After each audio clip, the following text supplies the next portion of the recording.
Hey guys, tonight we're pulling back the curtain on something that happened so quietly, so gradually, that most people didn't even notice until it was already over. The American housewife, that aproned, casserole-wielding, cheerfully exhausted figure who supposedly ran the home, raised the children, kept her lipstick fresh, never once complained, vanished. Not overnight, not in a single dramatic moment, just gone. Replaced by something messier, more complicated, and honestly, a lot more interesting.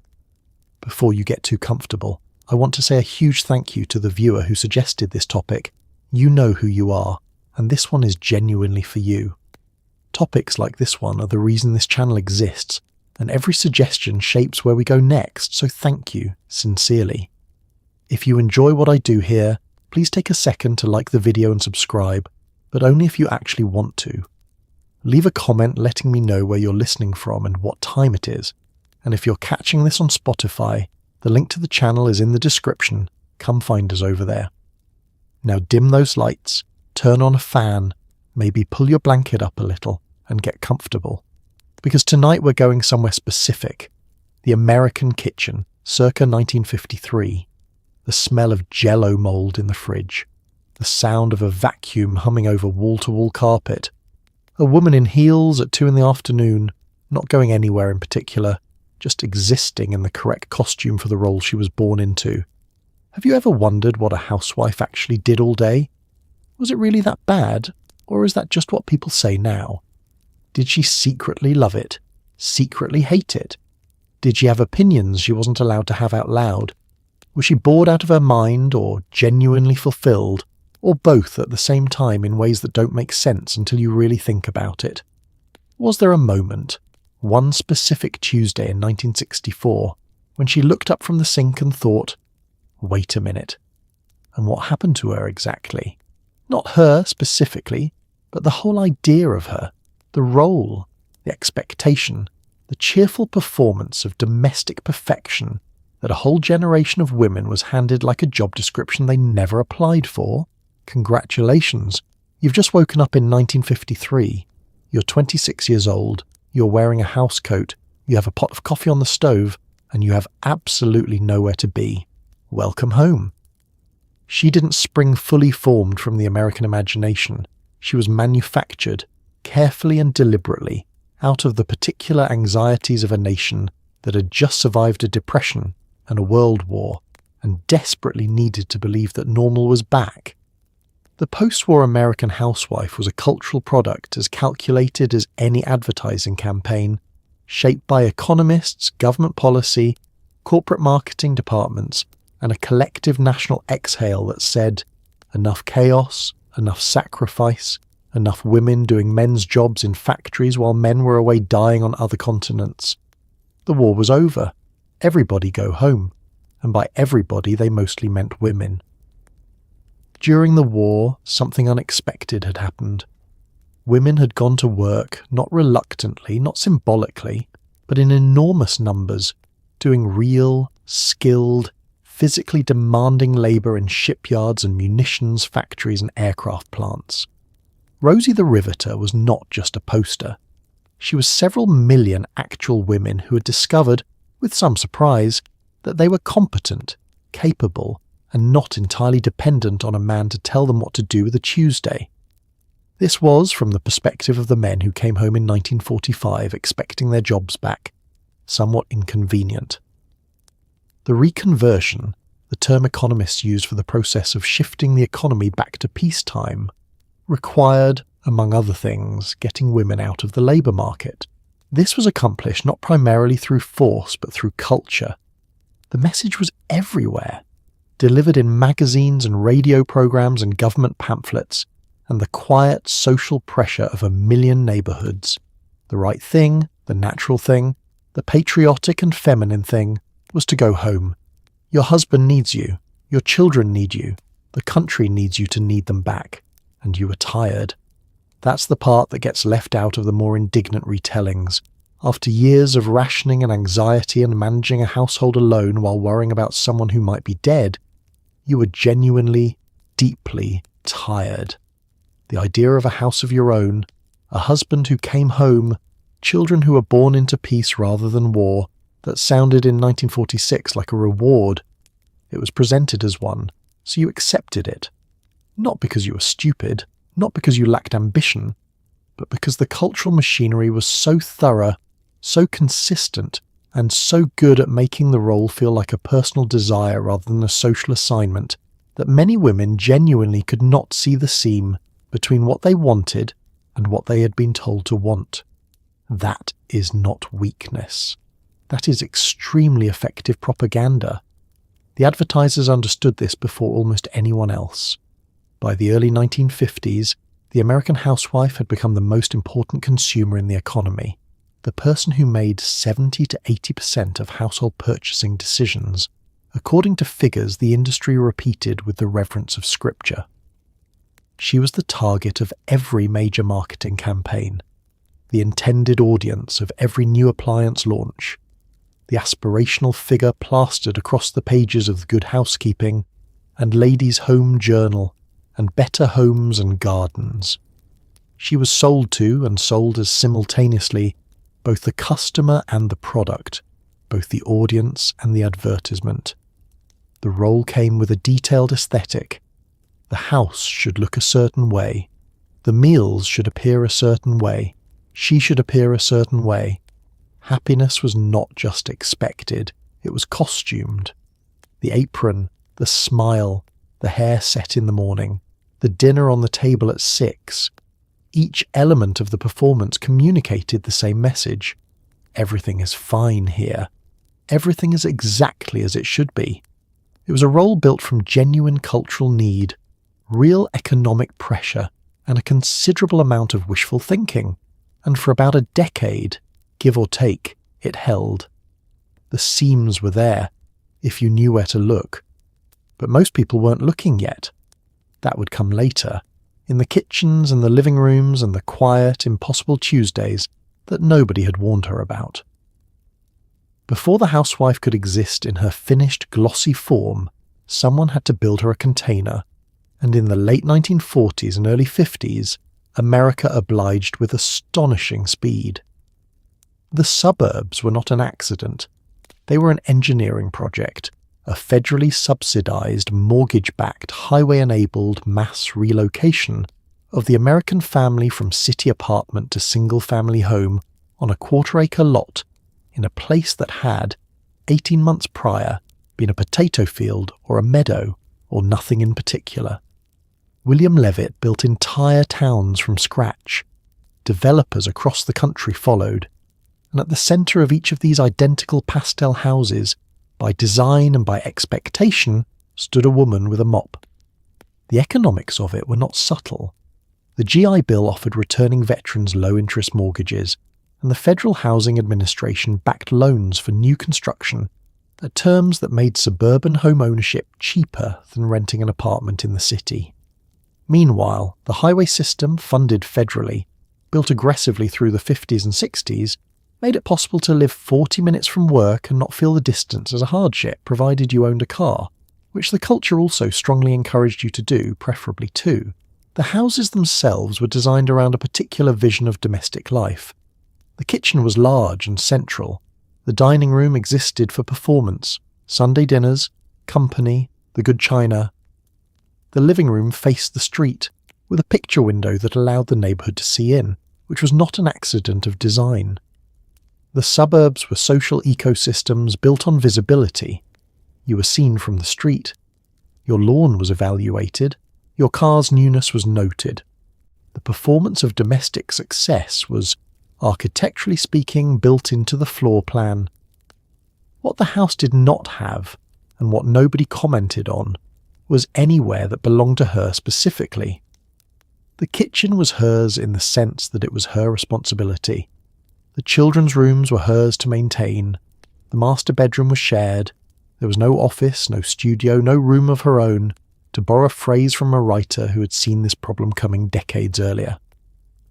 Virginia Woolf wrote about the necessity of a woman's own space in 1929. The post-war suburb answered, "Here is a laundry room, close enough." The isolation built into suburban design was real and largely unacknowledged. City apartments had put women in proximity to neighbours, to shops, to the ambient social life of a sidewalk. The suburb replaced this with a car, a backyard, and neighbours who were a lawn's width away but separated by the implicit social contract of privacy that the single-family home arrangement quietly enforced. You could go days without a real conversation with another adult. This was described, in the magazines, as peaceful. The children arrived, as they did in the post-war era, with remarkable enthusiasm and frequency, and suddenly, the house that had seemed manageable became total. The baby boom was not metaphorical. Birth rates climbed sharply from the mid-40s through 1964, and the women who produced those children did so in homes that were simultaneously their workplace, their social world, and their primary identity. The house was not where she lived. The house was what she was. By the time the cracks began to show, the quiet discontents, the Valium prescriptions, the strange grief of women who had everything they had been promised and still woke up on a Wednesday feeling like something was terribly wrong, the house had done its work. It had made domesticity feel like geography, like the simple fact of where you were.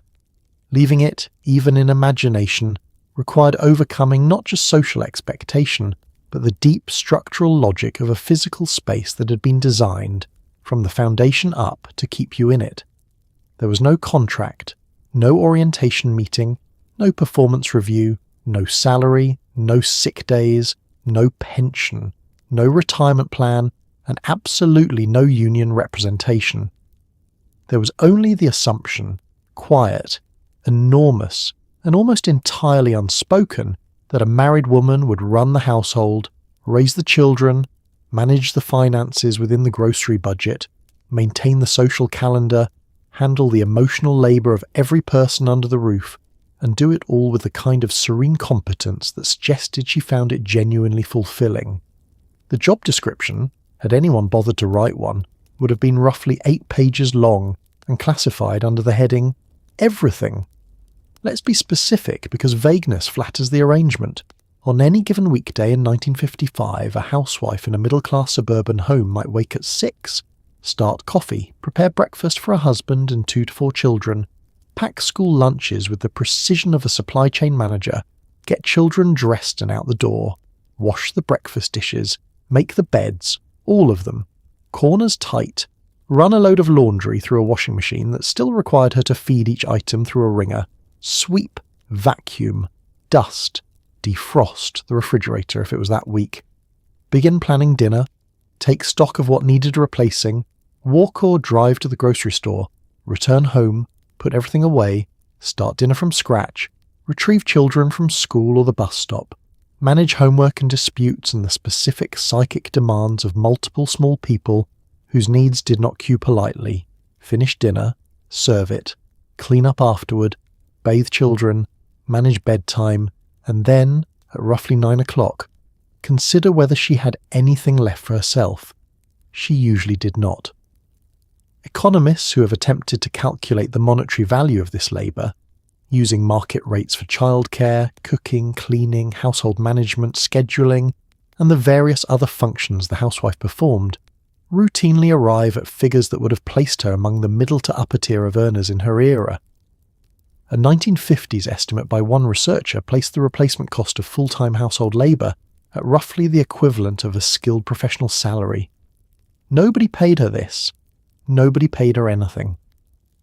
The arrangement was called love, which it also was, and the two things were allowed to coexist without anyone asking too many questions about whether love was an adequate substitute for compensation. The emotional labour was the part that exhausted people most and was discussed least.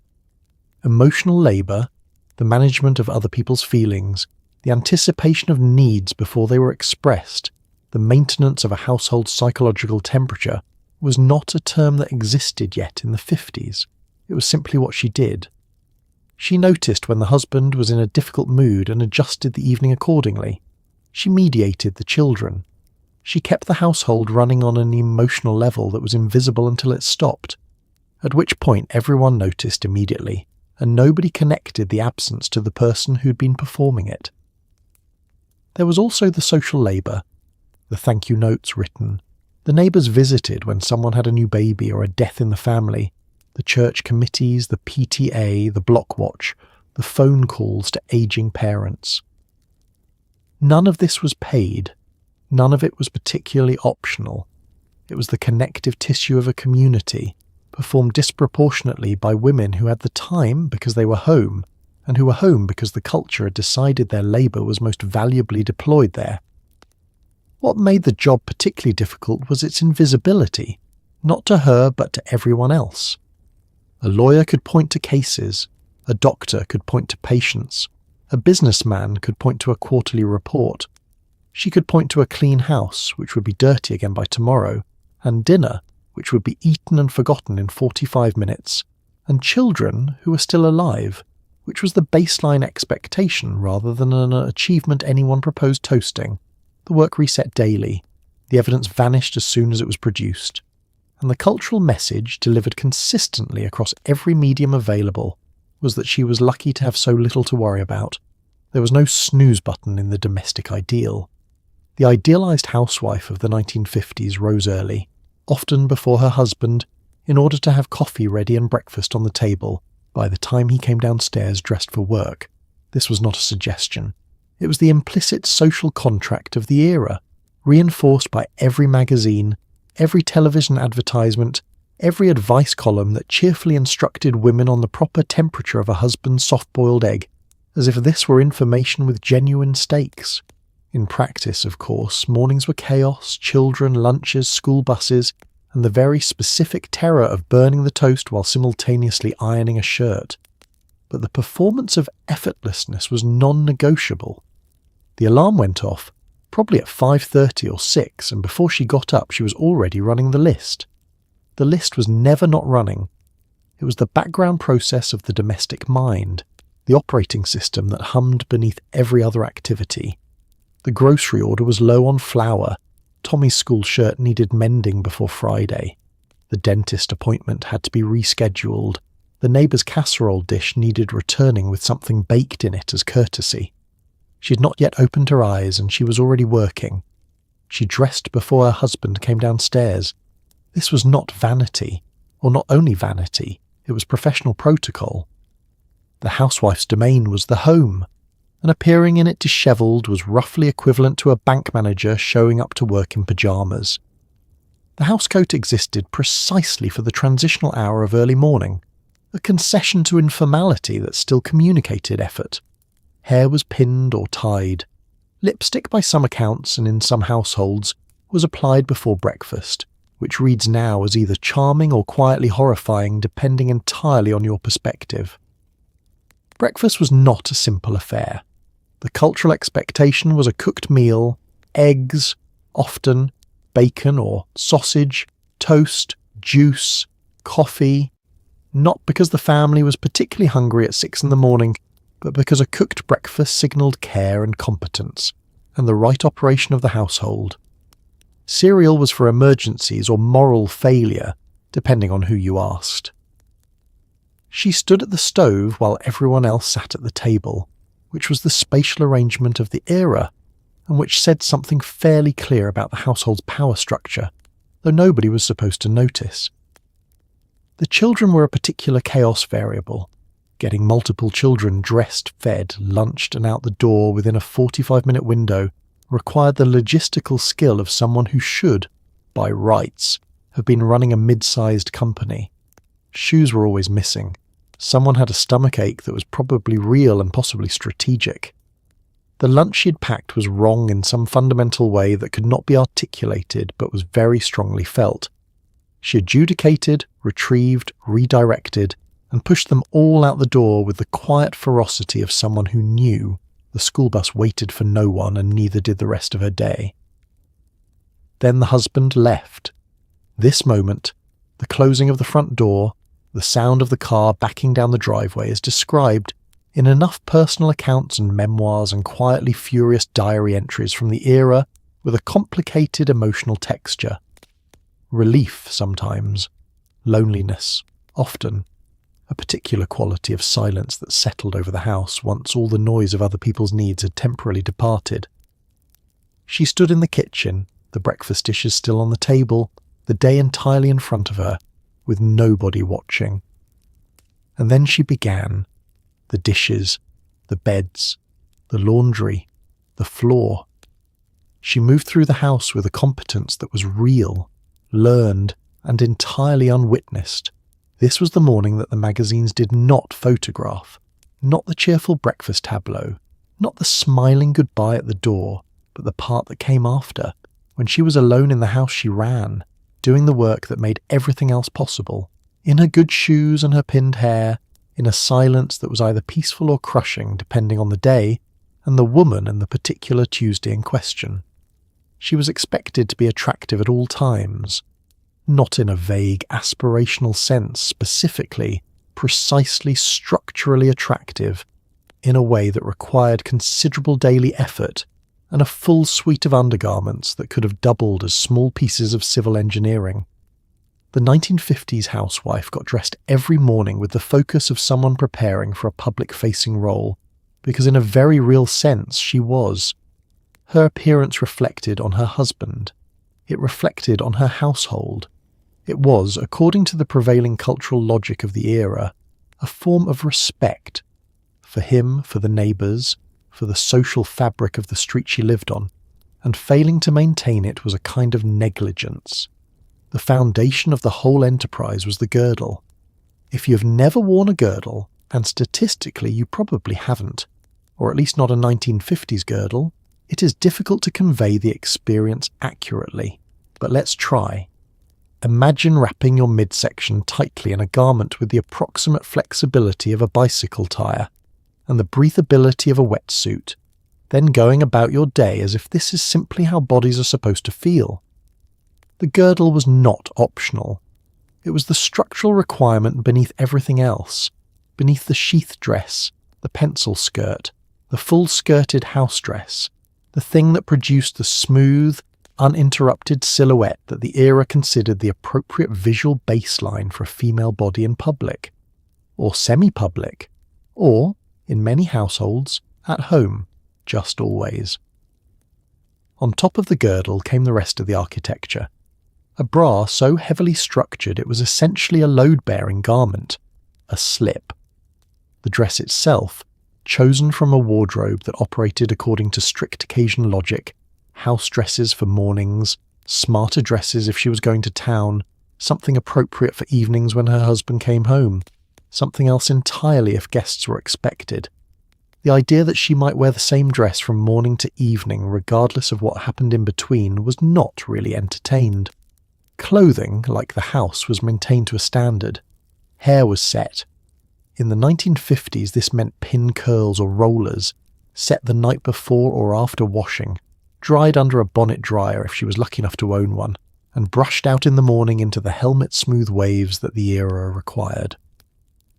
The maintenance of this hairstyle across a day of cooking, cleaning and child chasing was a logistical accomplishment that went entirely unacknowledged, because what was the alternative?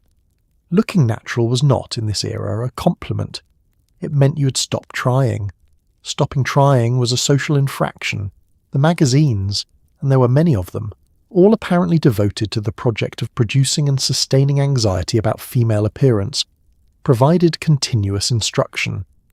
Reducing, toning, the correct foundation shade, the correct rouge placement, how to appear younger, how to appear thinner, how to appear as though you had not spent the morning on your hands and knees scrubbing a floor, which, whatever the magazine suggested, was not a look that came naturally after scrubbing a floor.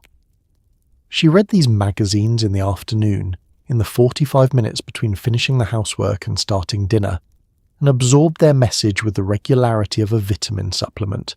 What is extraordinary looking back is the sheer labour of it, the daily expenditure of time and money and physical discomfort in service of an appearance standard that existed not for her comfort or pleasure, but for the comfort of everyone who looked at her. There is, to be fair, pleasure in dressing well, in the ritual of it, in the feeling of looking put together. That was real.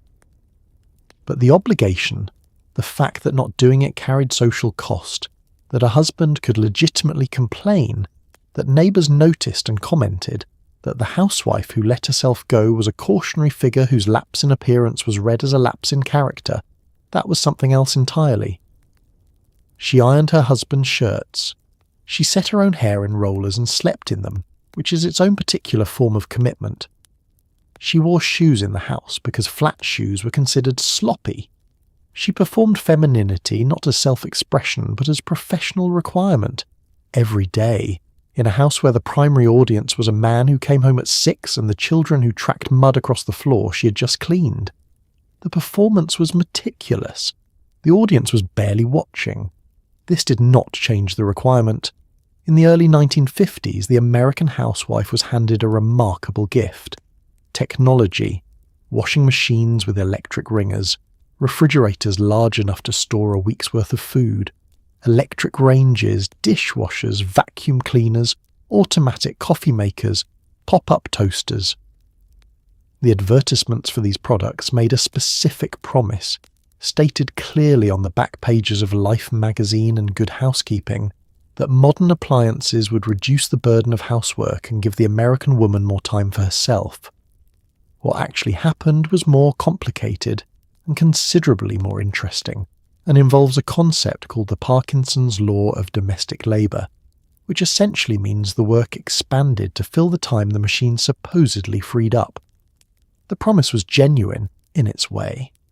Washing clothes before the electric machine involved hauling water, heating it, scrubbing by hand on a washboard, wringing by hand, and hanging everything to dry in whatever weather was available. The electric washer reduced this to loading a drum, adding powder, and turning a dial. This was a genuine improvement. Nobody who washed sheets by hand for a family of 5 is nostalgic for the experience. The technology was real. The liberation it promised, however, was largely theoretical, because the liberation assumed that the standard of domestic performance would stay constant. It did not. Here is what happened instead. Before the washing machine, clothes were washed less often because washing was so arduous. A shirt might be worn 2 or 3 times before washing. Children's play clothes were changed less frequently. Sheets were laundered weekly on wash day, which was typically Monday and consumed most of the day. The machine made laundry easier, and so laundry became more frequent. Clothes were now expected to be fresh at every wearing. Sheets were changed more often. The family had more clothes because storage wasn't the constraint anymore. The washing machine did not reduce laundry. It increased the volume of laundry while decreasing the time per item, which left the total time investment roughly constant and sometimes larger. The same logic applied across every domestic domain. The vacuum cleaner made cleaning faster per square foot, which meant that floors were now expected to be vacuumed daily rather than weekly. The refrigerator allowed fresh food to be stored longer, which meant shopping trips became more frequent because fresh food was now expected at every meal. The electric range made cooking faster, which meant more elaborate meals were possible, which meant more elaborate meals were expected. Every tool that made a task easier raised the standard for that task's completion, and the net effect was not liberation but the acceleration of a treadmill. Historians of domestic labour, yes, this is a field, and a fascinating one, have documented that the total hours American women spent on housework actually changed very little between 1900 and 1965, despite the wholesale mechanization of the domestic environment. What changed was the nature of the work, not the volume. Less physical brutality, more management complexity, less hauling water, more coordination of schedules, activities, nutritional standards, educational enrichment, and the social performance of the well-run household. The appliances were also sold with a specific cultural message that compounded the problem. Each new device was marketed not merely as a tool, but as a symbol of her love for her family. The correct refrigerator meant she was a good mother who kept her children properly nourished. The correct washing powder meant she cared about her husband's appearance. The correct vacuum meant her home was a clean and welcoming environment that reflected her character. The appliance was not just a machine, it was a moral statement, and owning it obligated her to use it to its fullest productive capacity, which meant more laundry, more cooking, cleaner floors, and a house that now needed to live up to the technology installed in it. She was given the tools and then required to justify having them. The mid-century American kitchen was a laboratory of optimism, and the results were genuinely alarming. Somewhere between 1950 and 1965, a particular strain of American cooking emerged, relentlessly creative, deeply suspicious of plainness, and absolutely committed to the idea that gelatin was a neutral delivery vehicle for anything, including vegetables, meat, and mayonnaise, possibly all at once. The housewife of this era did not merely cook, she composed, she constructed, she presented. Dinner was an event. Guests were an audience. And the hostess, standing at the stove in a clean apron, was expected to produce something that said, "I made this look effortless, and also there is a shrimp suspended in lime jello, and you will eat it and thank me." The post-war food landscape was shaped by several colliding forces. The canned food industry, which had expanded enormously during the war, needed a peacetime market and found one in the housewife who was time-pressed, eager to use modern conveniences, and being told by every available publication that canned soup was not a shortcut but a sophisticated ingredient. Campbell's condensed soup cookbooks ran to multiple editions. The green bean casserole, cream of mushroom soup, frozen green beans, French's fried onions, was invented by the Campbell's test kitchen in 1955 and immediately became a staple of the American Thanksgiving table, where it remains today, having outlasted almost every cultural force that produced it. Jell-O deserves its own moment. Jell-O had been around since the late 19th century, but it reached its cultural zenith in the 1950s when food styling favoured the visually striking over the culinarily defensible. A proper Jell-O mould was an achievement, shimmering, architecturally improbable, studded with suspended fruit, or, in the more ambitious interpretations, vegetables and meat and hard-boiled eggs, set in a ring mould and unmoulded onto a serving platter with the drama of a small theatrical event. The Jell-O salad was simultaneously celebrated in the women's magazines, and in retrospect a useful indicator that an entire generation of Americans had agreed to pretend that cold gelatin was an appropriate vehicle for tomatoes. They were wrong. They did not know they were wrong. This is not their fault. The casserole was the workhorse of the era, practical, forgiving, able to be assembled earlier in the day and baked in the evening, which was a genuine operational advantage for someone whose afternoon had been consumed by school pickups and laundry. The tuna noodle casserole, the chicken and rice bake, the hamburger and cream of mushroom situation that appeared under various regional names but was essentially the same thing everywhere. These dishes were not glamorous, they were competent, reliable, and entirely sufficient, and they have been slightly unfairly maligned by subsequent food culture, because the women who made them were not attempting art. They were solving the daily problem of feeding 4 to 6 people on a budget with limited time and an audience that included small children with strong opinions and no palate. The dinner party was where the real performance happened. Entertaining was social obligation and status display simultaneously, and the hostess who produced an impressive dinner party table communicated something specific about her household standing. The centerpiece was discussed. The dessert was scrutinized. The whole operation was reviewed by the other wives in attendance with the focused critical attention of the restaurant critics, and the reviews circulated on the neighborhood telephone network within 48 hours. She understood this. She planned accordingly. What she had very little of was training. The assumption was that cooking was instinctive, that women simply knew how to do it, or learned from their mothers, or absorbed it from the magazines. Julia Child would not publish Mastering the Art of French Cooking until 1961, and her television program, which treated cooking as a craft worth learning, rather than a domestic duty, landed like a revelation for women who had been cooking out of obligation for a decade and had never been told that cooking could be genuinely interesting. That it could be fun. That it could belong to you rather than to the house. Some of them found, to their surprise, that they actually liked it. that the kitchen, stripped of obligation and approached as a laboratory rather than a workroom, was not a bad place to spend an afternoon. Julia Child gave them that.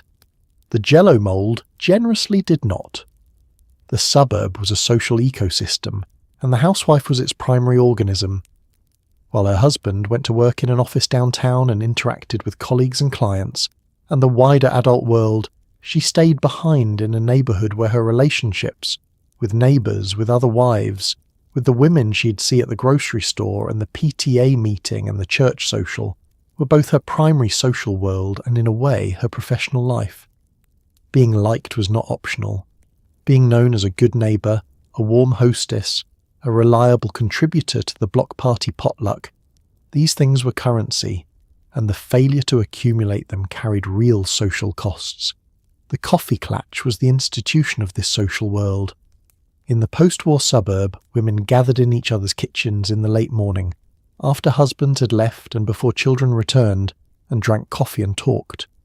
The content of these conversations was described, by the culture at large, as trivial, gossip, recipes, children's milestones, television programs. What was actually happening was more interesting. A group of intelligent adults were doing what intelligent adults have always done when left to their own devices, which is discuss the world they lived in, decode its operating logic, and try to figure out what it all meant. They were doing it in kitchens over Folgers rather than in boardrooms over expense account lunches, and the venue led the culture to dismiss the conversation. This was a mistake. The PTA was the other primary institution. The Parent-Teacher Association ran on the labour of mothers who had the time to attend its meetings, organise its bake sales, staff its committees, and maintain the relationship between the school and the families it served. This was genuine organisational work, the kind that in a professional context would have required coordinators and administrators and budget managers. In the suburb, it was performed by women who had no title, no pay, and no choice, because the alternative to participating was being known as someone who didn't participate, which in the social economy of the neighbourhood was a significant liability. The telephone was the nervous system of this world. Long before social media produced a constant ambient awareness of what everyone around you was doing and thinking, the suburban telephone provided something similar in a slower, more personal register. Information moved through it. News of illness, or new babies, or neighbourhood disputes travelled by phone before it travelled any other way. She was expected to be reachable, responsive, and appropriately interested in the news she received. The woman who didn't answer her phone and didn't return calls was a social anomaly, a gap in the network, and gaps in networks made people suspicious.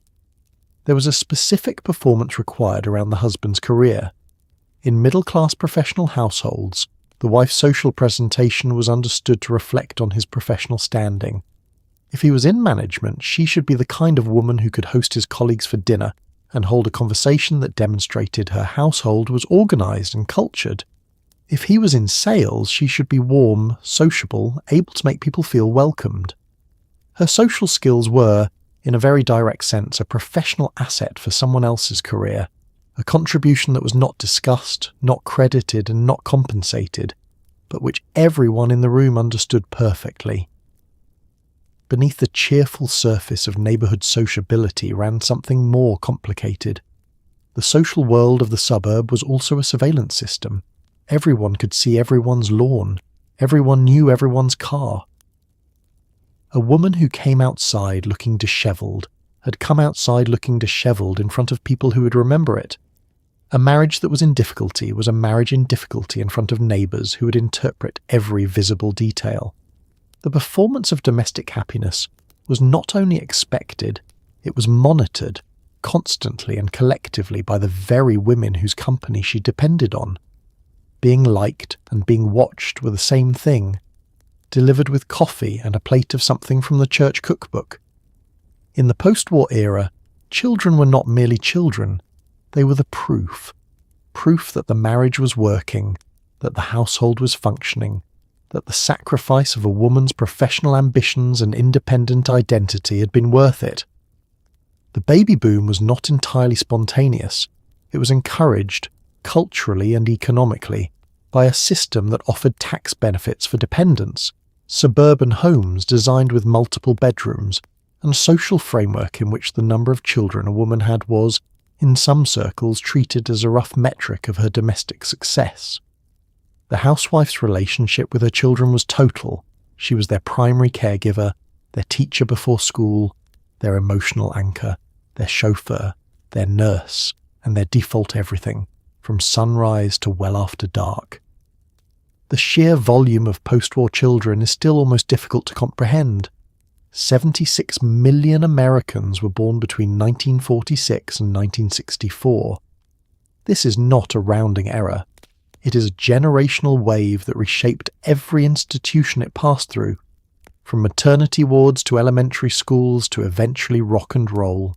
The women who produced these children did so in an era with no epidural unless you were lucky with the timing, limited prenatal guidance by modern standards, and a postpartum support structure that consisted primarily of the expectation that you would recover quickly and get back to the house. The baby went home, and so did you, and the work resumed without much ceremony. What distinguished post-war motherhood from its predecessors was the degree to which it became a managed, professionalized, anxiety-saturated enterprise. Earlier generations of mothers had raised children according to common sense, community knowledge, and the practical necessity of keeping small people alive in households where there was other work to be done. The post-war mother had Dr. Benjamin Spock. Spock's Baby and Child Care, first published in 1946, sold 50 million copies over its lifetime and told a generation of mothers that they knew more than they thought, while simultaneously generating a level of scrutiny around child-rearing technique that had not previously existed at this intensity. Mothers worried because they were now equipped with enough information to understand all the ways they might be getting it wrong. Education philosophy had reached the suburbs. The child's psychological development was a project, and she was the project manager. Enrichment was important. The right balance of discipline and affection was critical. Too permissive and you produced a spoiled child who would struggle. Too strict and you produced a damaged adult who would eventually be discussed in therapy. The correct middle path was somewhere in the pages of the books she read and the advice column she followed, and navigating it required sustained, intelligent attention of a kind that would have occupied a professional for a full working day. She had this as one item among many on the day's list. The car became her primary instrument. The post-war suburb, by design, required a vehicle for almost every activity outside the home, and the activity of getting children to school, to doctor's appointments, to piano lessons, to the homes of friends for play dates, to church and back, to the orthodontist, this was a logistical operation of genuine complexity. She was the transportation department. She scheduled and she drove, and she waited in the car outside the piano teacher's house for 45 minutes reading a magazine, and she drove home again, and this was the texture of enormous portions of her week. The identity fusion was the deepest and most lasting complication. When a woman's primary recognized role is mother, and she performs that role for 2 decades, continuously, without significant other professional identity to counterbalance it, the boundary between self and role becomes difficult to locate. She was not just a mother, she was her children's mother, specifically and completely. And what she thought and wanted and feared was filtered through that lens so thoroughly and for so long that re-establishing a separate self, when the children eventually grew and left, was a disorientation nobody had thought to prepare her for. The empty nest was not merely a logistical adjustment. It was, for many women, a small identity crisis delivered to a quiet house on a Tuesday in September when the last child left for college, and she stood in the kitchen and thought, now what? There is something quietly strange, when you look at it closely, about the relationship between the post-war housewife and her husband. He left every morning for a world she was not part of, a world of colleagues and deadlines and office politics and coffee that someone else made, and returned at 6 o'clock to a household she'd been running entirely alone all day, expecting dinner, quiet, and a general atmosphere of order that suggested nothing difficult had happened in his absence. They were, in many marriages, intimate strangers, people who shared a bed and a bank account and 4 children and a lawn, but occupied almost entirely separate daily realities, and were then expected to sit across from each other at a dinner table and have something to talk about. The post-war provider role was its own kind of trap, though this is not a story that got much cultural airtime until considerably later. He was expected to earn enough for the house, the car, the children's educations, the family's rising standard of living in an economy that kept producing new things to buy. The pressure to advance, to be promoted, to move upward in the corporate hierarchy that defined male professional life in the Organization Man era was not gentle or optional. William White's The Organization Man, published in 1956, described a generation of men who had surrendered their individuality to the corporate institution in exchange for security and status. He worked hard. He came home tired. He sat down to the dinner she had made and the children she had managed, and was expected to be present in a way that his exhaustion made genuinely difficult. The division between his world and her world was almost total, and it produced a specific kind of marital distance that neither party had necessarily intended. He could not explain his work to her in terms that felt real, because she had no professional context to receive it. She could not explain her day to him in terms that felt significant, because the culture had agreed that what she did not constitute significant labour. They met in the evening at a table set for 4, with their respective exhaustions and their respective boredoms and their respective private lives that did not quite connect, and performed the family dinner, and then the evening, and then went to bed. Sex was another item in the domestic arrangement. The cultural expectation of the era, stated with remarkable directness in the advice literature, was that a wife's availability to her husband was part of the marital contract. Not enthusiasm, availability. His needs, in this domain as in most others, were treated as primary and natural. Hers were rarely discussed, and when they were, the discussion was generally in the context of how to better please him, rather than what she might want herself. The advice columnists of the era recommended that a wife never refuse her husband, that she make herself pleasant and appealing regardless of how her day had gone, and that she understand his need for physical intimacy as an emotional need she was positioned to meet. She read this advice. She absorbed it. Whether she followed it depended entirely on the woman, the marriage, and the particular Wednesday in question. The financial dependence was absolute, and both of them knew it. She had no income, no credit in her own name. Women could not obtain credit cards in their own right until the Equal Credit Opportunity Act of 1974, and no professional history that would have allowed her to support herself independently if the marriage ended. She was, financially speaking, entirely reliant on a man whose inner life she was not always permitted to ask about, and who was not always in a position to explain it. This was not called vulnerability, it was called security. What saves this from being only bleak is that plenty of these marriages were also genuinely warm, genuinely companionate, genuinely characterized by love and mutual respect, and the kind of steady, low-key partnership that does not make for dramatic copy, but does make for a functioning life. Many women loved their husbands and were loved back, were known and understood within the limited vocabulary the era made available for that kind of knowing. The arrangement was constraining and often unfair, and built on assumptions that would eventually be dismantled for good reason. It was also sometimes a life 2 people built together and both chose to be in, and that is not nothing. It is just not the whole story. In 1963, a woman named Betty Friedan published a book that did something extraordinary.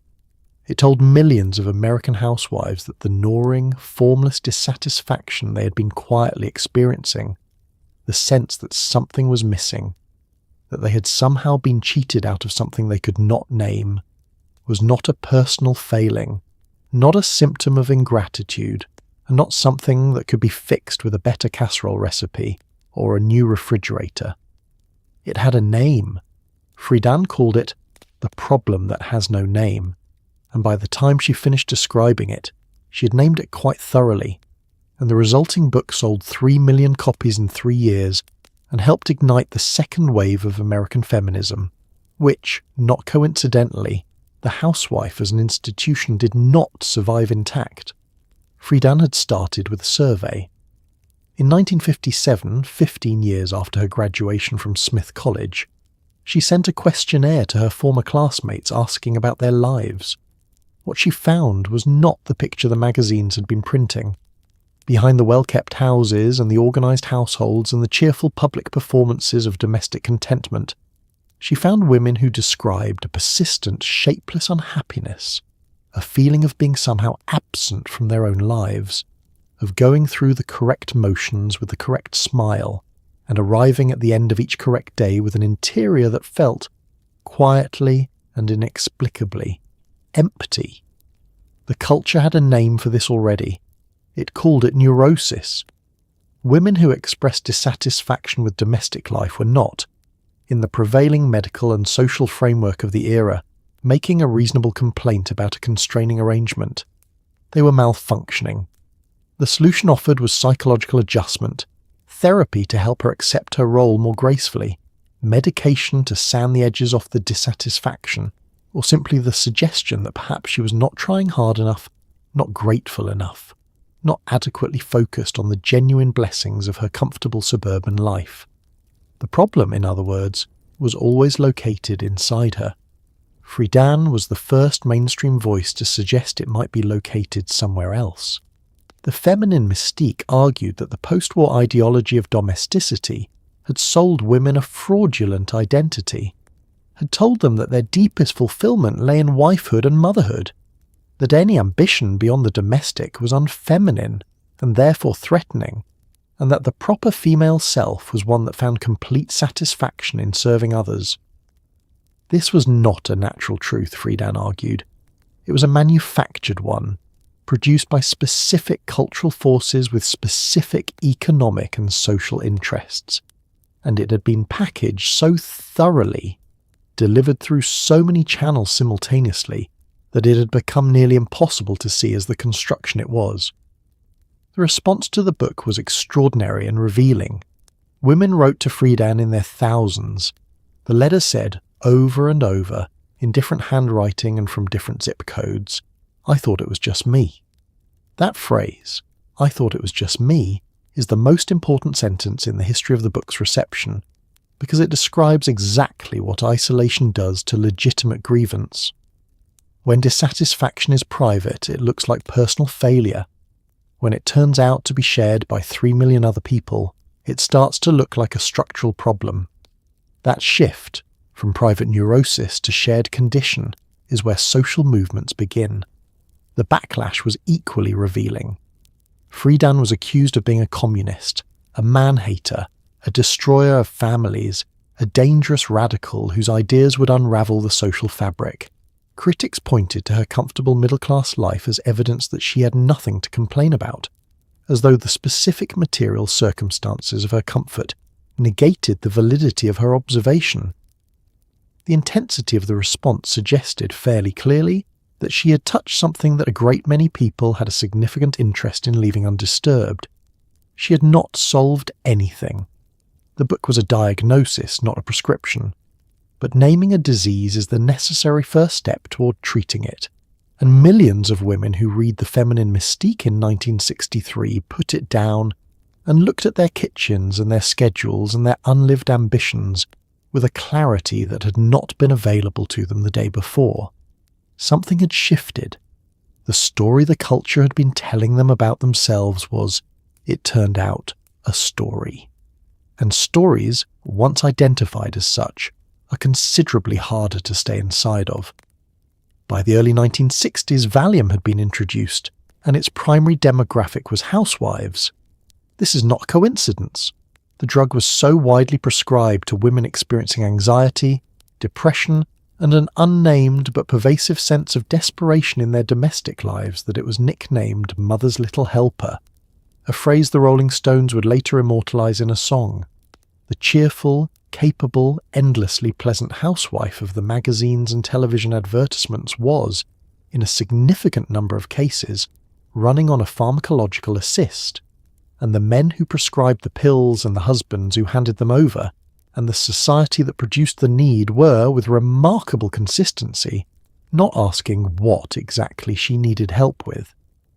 The prescription rates are not a metaphor or a cultural exaggeration, they are documented fact.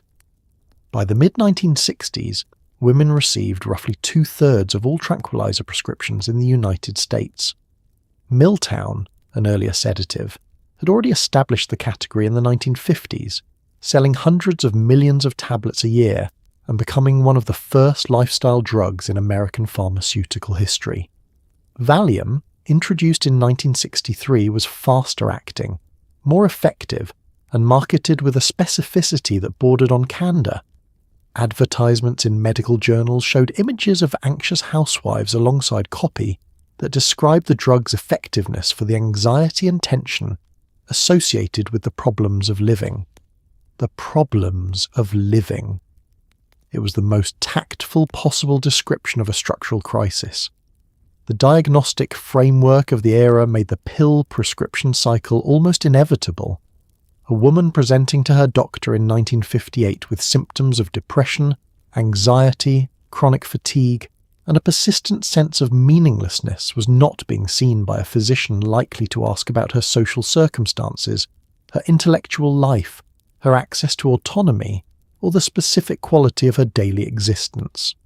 She was being seen by a physician trained in a medical culture that had defined these symptoms as a psychological condition amenable to chemical management. The prescription pad came out. The underlying conditions, isolation, boredom, intellectual frustration, the suppression of ambition over a period of years, were not addressed because they were not recognized as medical facts. They were recognized as life.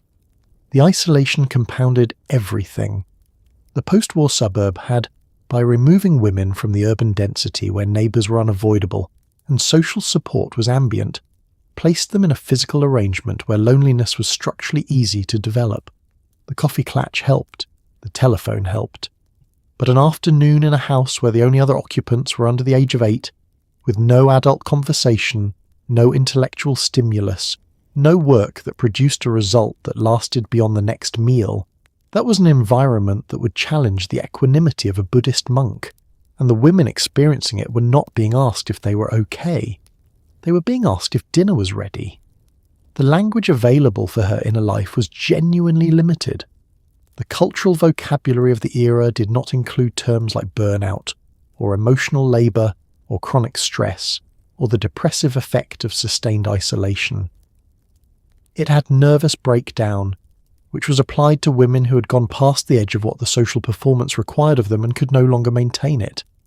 It had hysteria, an ancient and remarkably persistent diagnosis that attributed female distress to the uterus and had been applied to women expressing inconvenient feelings for approximately 2,000 years. It did not have anything that accurately described a woman of high intelligence and genuine capability, spending her days in a small house, performing repetitive tasks in social isolation for no pay and no recognition, and experiencing, predictably, symptoms consistent with that description. What the era had instead of language was Jell-O ads, and better homes and gardens, and the quiet, steady, relentless cultural insistence that if you were unhappy with the life you'd been given, the fault lay in your inability to appreciate it properly. Take the pill, clean the floor, set your hair, smile, and if you still felt that hollowness at the bottom of a Tuesday afternoon with the dishes done and the children at school, and 3 hours stretching out ahead of you with nothing in them that belonged to you, well, perhaps a stronger prescription. Even within the confines of the domestic ideal, cracks were forming by the mid-1950s. Not dramatic, not political, just practical. Women began taking part-time work, quietly, modestly, for pocket money, or because the children were in school now and the house was already clean, and there were only so many hours in a Tuesday afternoon that could be usefully filled by reorganizing the linen closet. The part-time job was initially framed not as independence but as supplemental, a little extra for Christmas presents, a small contribution to the new car fund, because framing it as something a woman actually wanted for herself would have been culturally impolite in a way that full-time work simply was not yet ready to accommodate. The numbers told a story that the culture was not quite ready to narrate. Female labour force participation, which had peaked during the war and then dropped sharply in the late 40s, began creeping back upward through the 1950s in a way that the domestic ideology of the era did not predict and did not comfortably explain.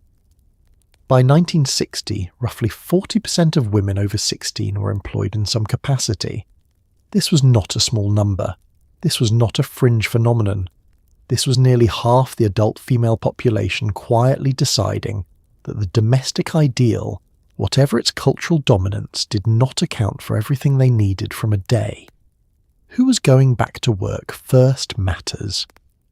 It was not primarily the young college-educated woman choosing career over family. That figure would come later, and with considerably more cultural noise.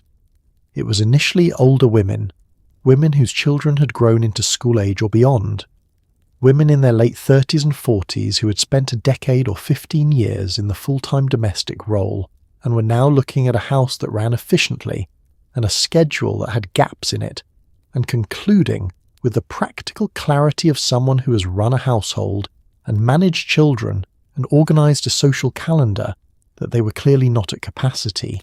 They had skills. The work was there. The children did not, at this point, need her in the same continuous way they once had. The part-time jobs they took were shaped by what was available to women in the 1950s, which was a limited menu: secretary, nurse, teacher, retail clerk, bookkeeper. These were the categories into which women's paid labour was organised, and they reflected not the range of women's actual capabilities, but the range of work the culture had decided was appropriately feminine.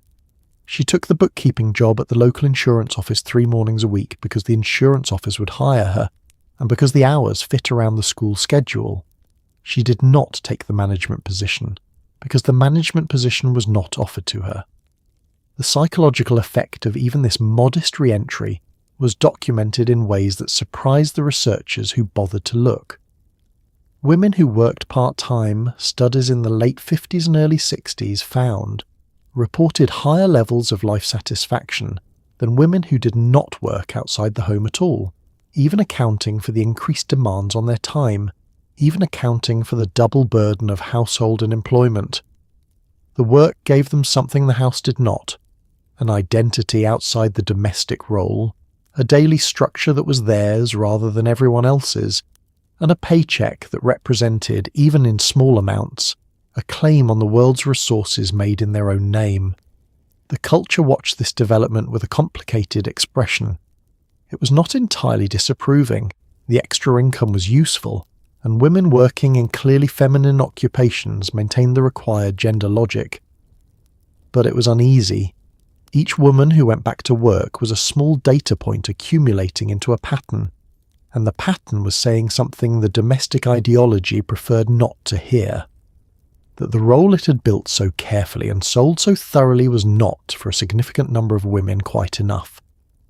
The 1960s were not kind to the idea that some people were simply not entitled to full participation in American life, and that pressure applied eventually in all directions. The civil rights movement forced a national reckoning with the question of who counted, who deserved access to education, to employment, to public space, to the full exercise of citizenship. And though the movement was primarily and urgently concerned with the rights of Black Americans in a system built to exclude them, the broader cultural conversation about equality, dignity, and the right to define one's own life was one that white housewives in suburban living rooms were watching on the same television sets and taking notes, whether they admitted it out loud or not. The connections were not always comfortable or clean. The feminist movement that emerged in the 1960s was predominantly white and middle class in its initial public voice, and its relationship with the civil rights movement was complicated by race, class, and the very different material circumstances of the women involved. A white suburban housewife's dissatisfaction with her domestic constraints and a black woman's experience of systematic exclusion from housing, employment, education and safety were not the same thing, and conflating them required a convenient erasure of the specifics of each. The second wave of feminism would spend decades grappling with this, not always successfully, not always honestly, but persistently. What was transferred across the gap, imperfectly but powerfully, was a set of ideas about the nature of social constraint.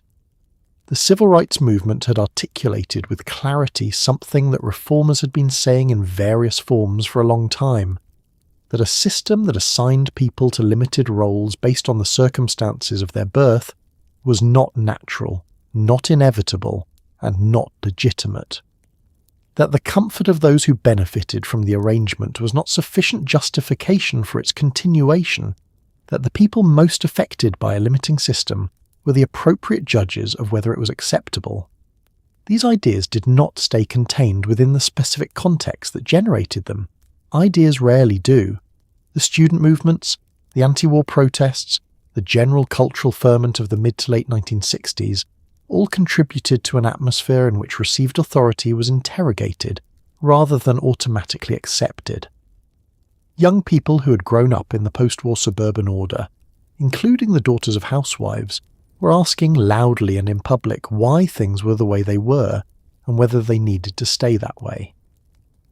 The specific question of women's roles was one question among many being asked simultaneously, in an environment where questioning itself had become culturally viable in a way it had not been in the 1950s. Black women occupied a specific and important position in this history that the dominant narrative has frequently undervalued. Black women had, by and large, always worked outside the home, not by choice but by economic necessity, in a labour market that largely restricted them to domestic service and low-wage employment regardless of their education or capability. The idealised white suburban housewife was a role that structural racism had never offered them. Dorothy Height, Fannie Lou Hamer, Pauli Murray, and the black women of the civil rights movement were demonstrating in practice a model of female public engagement and political authority that predated and in many ways exceeded what the white feminist movement would later articulate in theory. That this contribution was under-acknowledged in the mainstream feminist narrative of the era is one of the movement's most significant failures. What the civil rights era gave the emerging women's movement in the end was both a model and a vocabulary. It showed that social arrangements once treated as natural and permanent could be identified as constructed and changed. It produced a generation of women who had participated in organising, protest and political action, and who arrived at the question of women's liberation with skills, analysis, and a healthy impatience for the suggestion that things could not be different. The housewife watching the march on Washington on her black and white television in the summer of 1963 was watching something that would, in ways she might not yet have connected, change her life too. One of the less cinematic but arguably most consequential developments in the disappearance of the American housewife was the expansion of higher education, and specifically the growth of the community college system in the 1960s.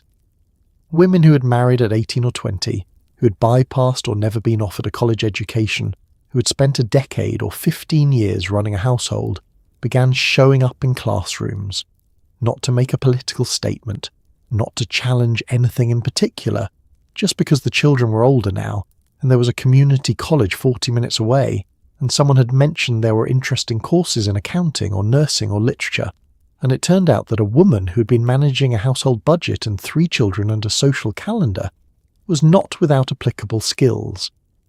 The community college was a democratizing institution in ways that 4-year residential universities were not. It was local, which meant she did not have to leave her family to attend. It was relatively inexpensive, which meant she did not need her husband's permission in the economic sense, only in the social sense, which was still not nothing but was a different negotiation. It offered evening and morning courses that could be fitted around school schedules and domestic responsibilities, and it did not require her to have been an excellent student at 18. It required her to show up now, in her 30s or 40s, with whatever intellectual curiosity she had managed to keep alive through 15 years of casseroles and school pickups. What happened to women when they got back into classrooms was, by consistent account, something close to revelation. Not because the courses were extraordinary, many of them were perfectly ordinary survey courses in subjects that would not set the world on fire, but because being a student again meant being a person with an intellectual life, a person evaluated on the quality of her thinking rather than the temperature of her husband's dinner. She sat in a room with other adults. She argued about things. She was asked her opinion, and her opinion was treated as a data point rather than an interruption. She wrote papers and received grades that said, "This is what your mind produced," assessed on its own terms. This, it turned out, was something she had missed quite badly. The professors encountered a specific kind of student in the returning woman of the 1960s, older than the 18-year-olds around her, more focused, more disciplined, more accustomed to managing competing demands and delivering results under pressure, and possessed of a seriousness about the opportunity that the fresh-from-high-school students often did not share. Women who had spent years telling themselves they were not particularly intelligent, because intelligence in women had not been especially encouraged or rewarded in their domestic context, discovered in the classroom that they were, in fact, quite smart, sometimes startlingly so. This discovery tended to produce a complicated mixture of satisfaction and retroactive anger that was entirely justified and entirely understandable. The credential was the other thing, a nursing degree, an accounting certificate, a teaching qualification. These were not just intellectual achievements, they were functional tools, the thing that made economic independence conceivable rather than theoretical. A woman with a nursing degree could support herself and her children if the marriage ended, or if her husband became ill, or if she simply decided at some point that she wanted a different life. The credential was insurance against a vulnerability she had been living with and not naming for years. It was the ability to leave, even if she never used it. Having it changed something about the way she stood in the house she lived in. By the end of the 1960s, female college enrollment had increased substantially, and the women who had gone back to school were not coming back from it unchanged. They came back as people with professional identities, with incomes, with colleagues and credentials and a daily context that was their own, rather than their households. The housewife did not disappear all at once, but she walked back into her kitchen after the last exam of her junior year, looking at the countertops with new eyes, and the countertops did not look the same. In 1960, the FDA approved oral contraception, and by 1965 it was the most prescribed drug in America. The implications for the housewife as an institution were not abstract. Birth control gave women, for the first time in history, reliable agency over the size and timing of their families, which meant, practically speaking, agency over the size and shape of their lives. A woman who could choose not to have a fifth child could choose instead to finish a degree, or take a job, or simply be something other than a mother for a few years while she figured out what else she wanted to be. The pill did not cause the decline of the housewife by itself, but it removed one of the structural walls of the room she'd been living in. The relationship between fertility and female social constraint is not a subtle one, and it is not new. For most of recorded human history, the lives of women who were sexually active with men were organized around the biological reality of pregnancy. Frequent, largely unpredictable, physically demanding, and, before modern obstetrics, genuinely dangerous.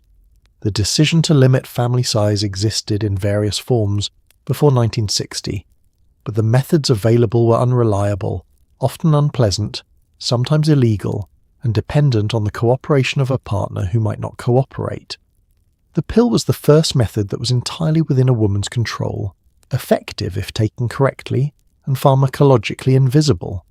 She could take it without her husband knowing. This was not a trivial detail. The demographics shifted almost immediately. Birth rates, which had peaked in the late 1950s at the height of the baby boom, began declining through the early 60s, and the decline tracked closely with pill adoption rates among married women. Family size contracted. The average American family in 1950 had 3.5 children. By 1970 it was closer to 2. Each child not born represented statistically an increase in the years of a woman's adult life not consumed by pregnancy, infancy, and the total care phase of early childhood. Those years went somewhere. They went into education, employment, and the gradual compound construction of an identity that was not entirely defined by the role of mother. The Catholic Church's response to the pill is its own complicated chapter. Pope Paul VI's encyclical Humanae Vitae, issued in 1968, reaffirmed the Church's prohibition on artificial contraception in terms that the Catholic laity received with notable dissent. Polls in the late 1960s showed majorities of Catholic women in America using or planning to use contraception regardless of the official position. The gap between institutional instruction and personal practice on this question was one of the first modern instances of large-scale Catholic non-compliance with church teaching, and it said something significant about what happened when the interests of an institution and the lived experience of the people it governed came into direct conflict. The people made their own decision. The pill also changed sex, and changing sex changed marriage, and changing marriage changed the housewife question in ways that were not always discussed directly, but were clearly operative. When sex could be separated from reproduction, the moral framework that had tied female sexuality tightly to marriage and domesticity became harder to maintain with the old coherence. If pregnancy was no longer the automatic consequence of sex outside marriage, the entire structure of social compulsion that made early marriage and immediate domesticity the expected female path became somewhat less automatic. Women could wait. They could explore. They could accumulate education and experience and a sense of themselves before the household closed in.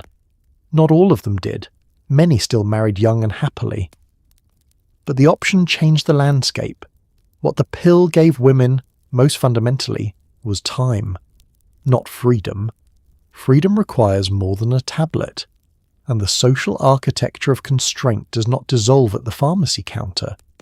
But time to think, time to become something before becoming someone's wife and mother, time that earlier generations of women had not had, and which this generation would use in aggregate to begin the long, incomplete, ongoing process of renegotiating what a woman's life was allowed to contain.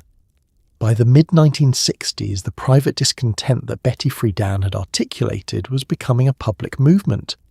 The National Organization for Women was founded in 1966. Gloria Steinem was writing. Ms. Magazine would launch in 1972. Women were organizing, marching, filing lawsuits, and perhaps most consequentially, talking to each other in consciousness-raising groups that confirmed what many had privately suspected. The problem was not personal, it was structural. The domestic ideal had not been arrived at organically.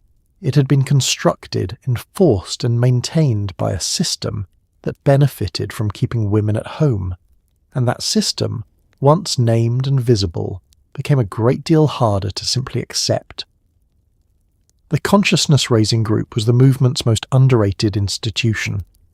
Small groups of women met in living rooms and community centres and church basements and talked about their lives, specifically, personally, without the filtering mechanism of polite social performance that normally governed what women said to each other in mixed company.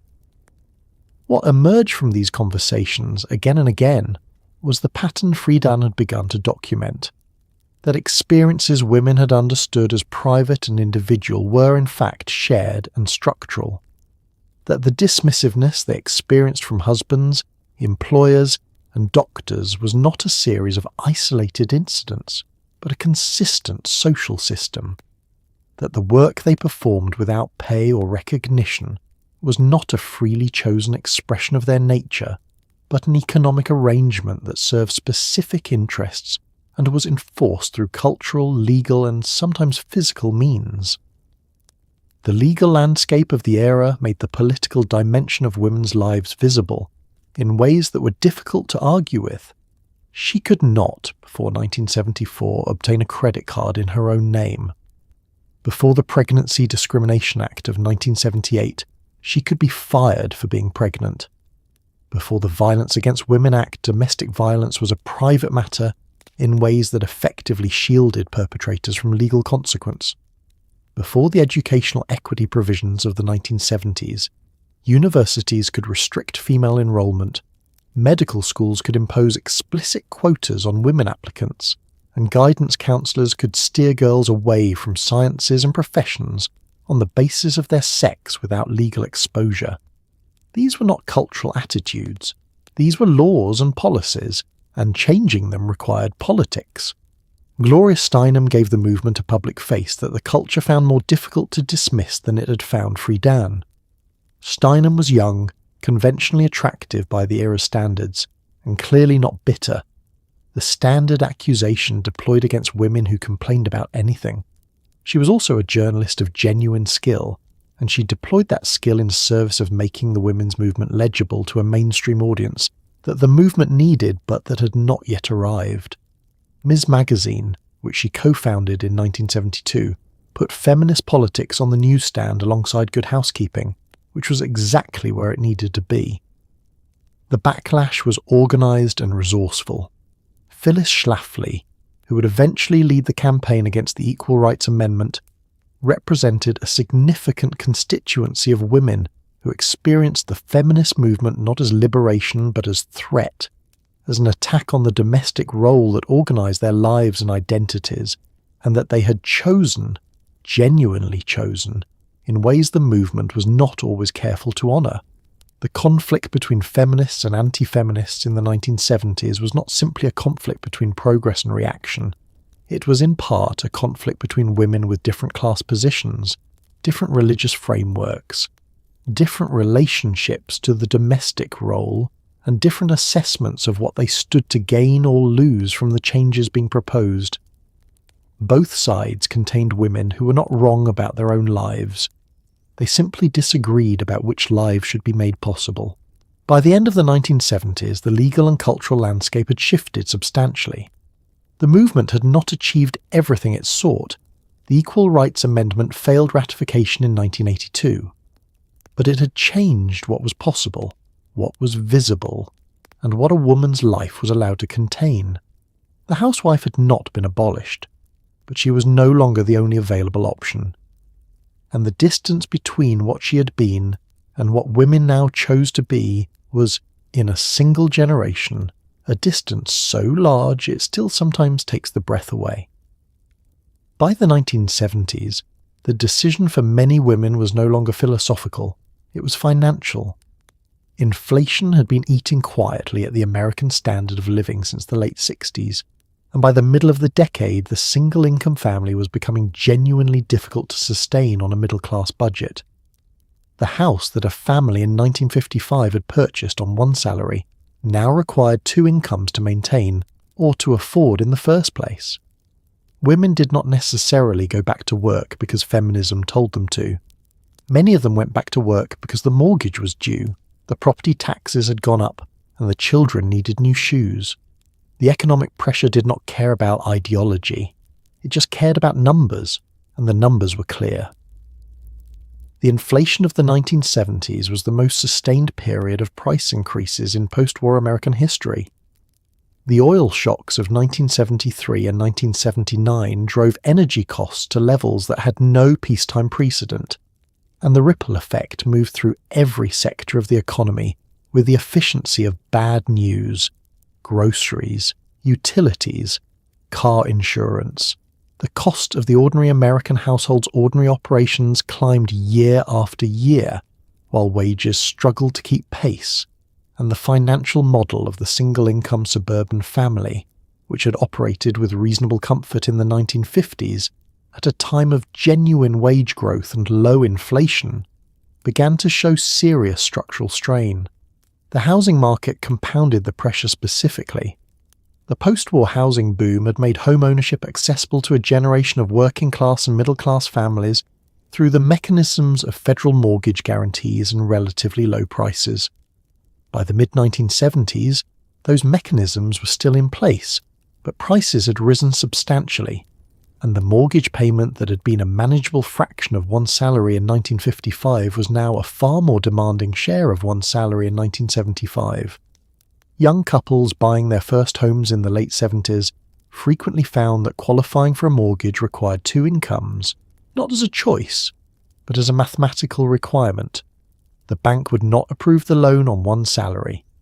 The question of whether she wanted to work was answered by the underwriter.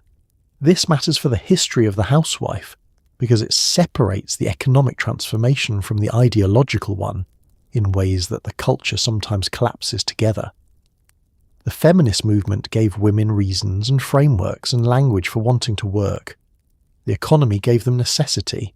Both were operating simultaneously, and in many individual cases they were indistinguishable.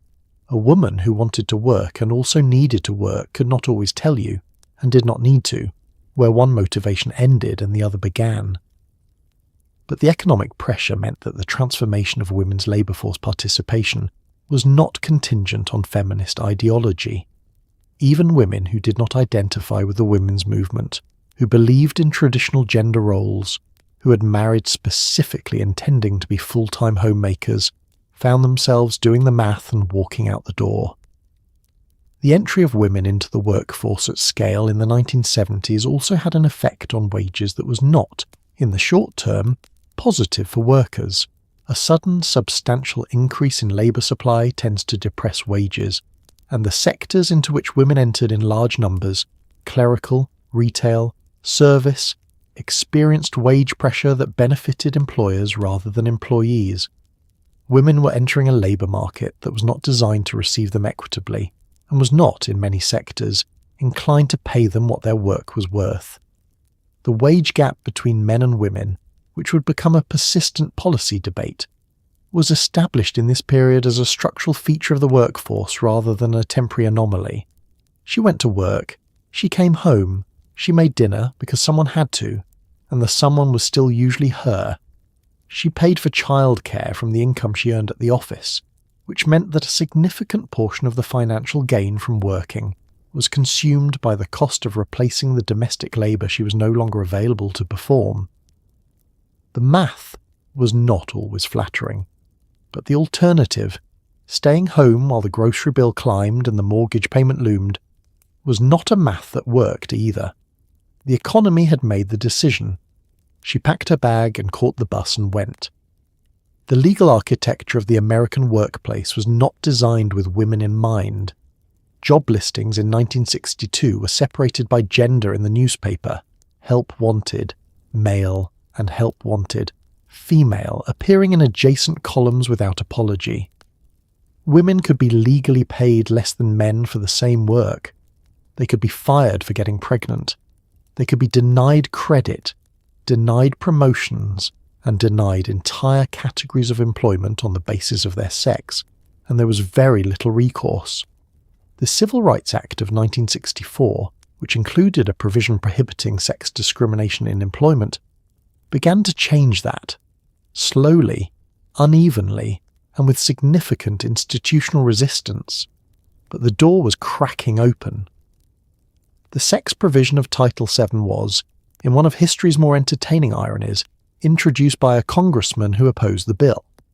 Howard Smith of Virginia added sex to the list of protected categories, alongside race, colour, religion, and national origin, reportedly hoping that the addition would make the entire Civil Rights Act too absurd for Congress to pass.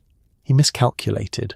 The bill passed, and the word sex went with it, and women had a legal instrument they had not previously possessed. It was not a powerful instrument. Initially, the Equal Employment Opportunity Commission, created to enforce the Act, was underfunded, understaffed, and in its early years notoriously uninterested in sex discrimination complaints, to the point where women's rights activists began calling the EEOC's treatment of sex discrimination cases the lightest housekeeping. The pun was intentional and not entirely good-humoured. The gap between the law on the books and the law in practice was, in the late 1960s, very large. A woman who applied for a job listed under help wanted, male, and was rejected could, in theory, file a complaint. In practice, this required persistence, resources, tolerance for retaliation, and a willingness to navigate a federal bureaucracy that was not enthusiastic about her case. Most women did not sue their employers. Most women did what people with limited power have always done in situations of structural disadvantage. They adapted, found alternate routes, took what was available, and accumulated grievances privately. The lawsuits that did get filed, however, began to establish precedent, and precedent accumulated into a body of case law that gradually, very gradually, made discrimination more expensive for employers. The specific professions that women entered in large numbers in the 1960s and 70s tell the story of a labour market opening in selective and constrained ways. Nursing expanded. Teaching at the elementary and secondary level remained heavily female. Clerical and administrative work was feminised so thoroughly that secretary had become, in the public imagination, a female occupation by default, which did not help its wages or its status. The professions, law, medicine, finance, management, remained heavily male, not primarily because women were unqualified, but because the pipelines into them, the law schools, the medical schools, the business schools, the junior executive programs, had either formal quotas restricting female enrollment or informal cultures so hostile that the attrition rate among women who entered served the same function. The women who broke through in the early years paid a specific and significant price for doing so. They were expected to be excellent, not competent, excellent, and to require no accommodation for the biological and social facts of their lives. Maternity leave did not exist in most corporate environments. The expectation was that a woman who had a baby would either leave her job or return quickly and behave as though the baby had not substantially reorganized the logistics of her existence.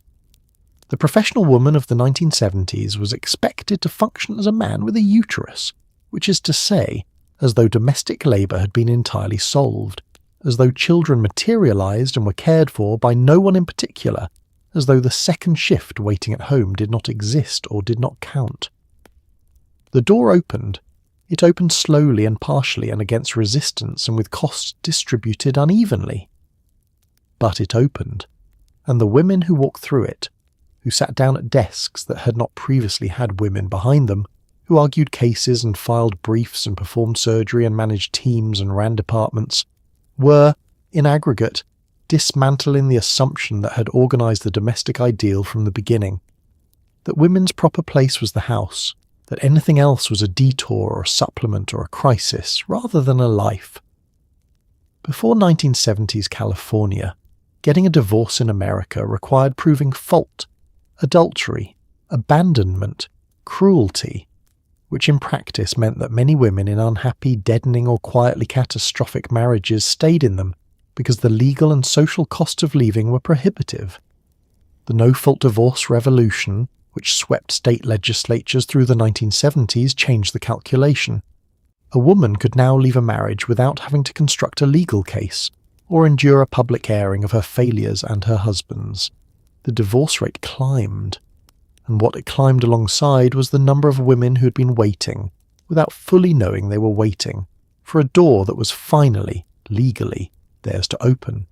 California's Family Law Act of 1969 was the first no-fault divorce law in the United States, signed quietly by Governor Ronald Reagan, who was himself divorced, a detail he would later prefer not to emphasize during presidential campaigns, built partly on family values.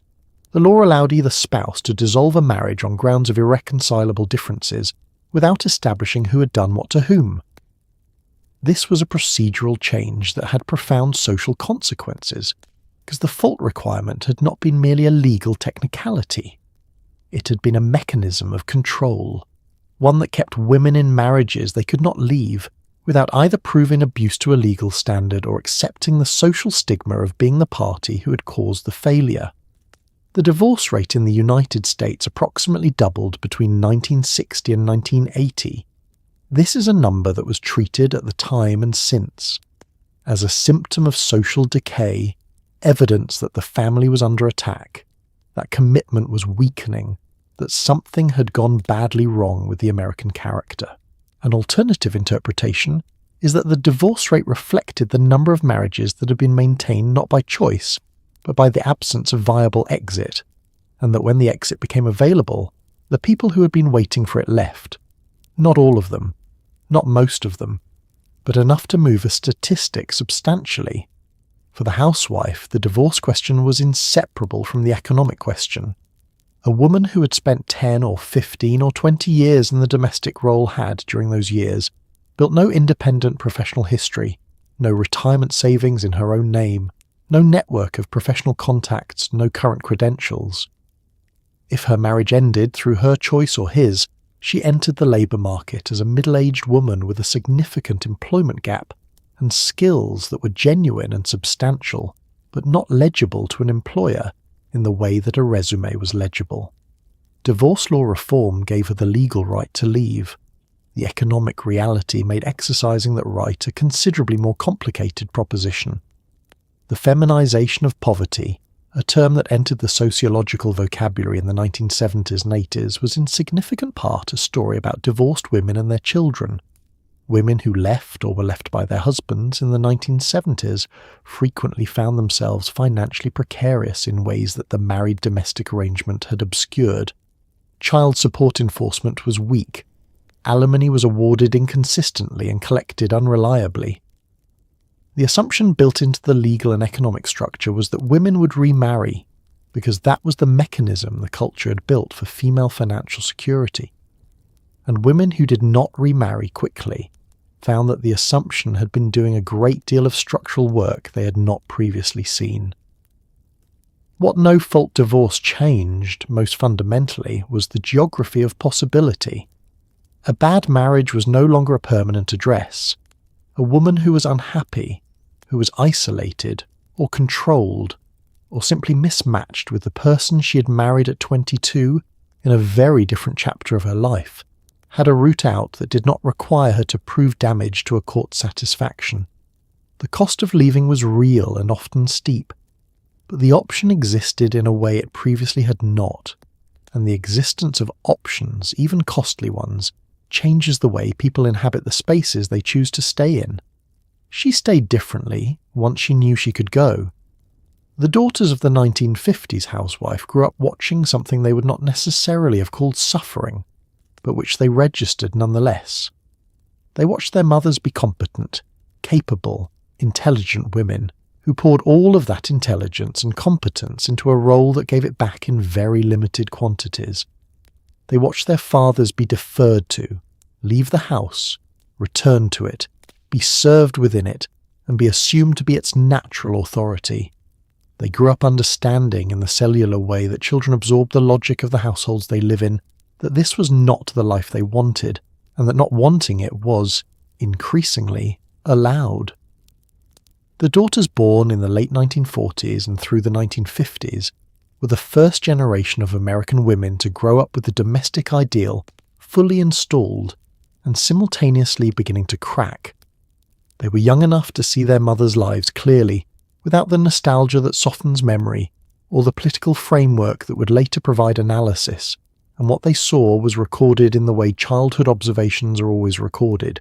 Not as argument, but as feeling, as a bodily knowledge about what a life could shrink to, and what it cost to live inside a constraint you had been told was a privilege. Many of them have written about it. The literature of this generation contains a recurring figure, the intelligent mother at the kitchen sink, looking out the window at something the daughter cannot see, present in body but somewhere else in mind, not unhappy in any dramatic sense, not visibly suffering, just slightly absent from the life she was living in, as though a portion of her had gone somewhere the house did not reach and had never entirely come back. The daughters noticed this. They filed it away without language for it, and when the language arrived in the 1960s and 70s, in the form of a women's movement that was in part organised by women exactly their age, they recognised it immediately. The mothers themselves were complicated transmitters of ambition. Some of them pushed their daughters toward education and professional life with a ferocity that was only explicable if you understood it, as the redirected force of their own unlived ambitions. Go further than I did. Be more than I was allowed to be. Take what I could not have.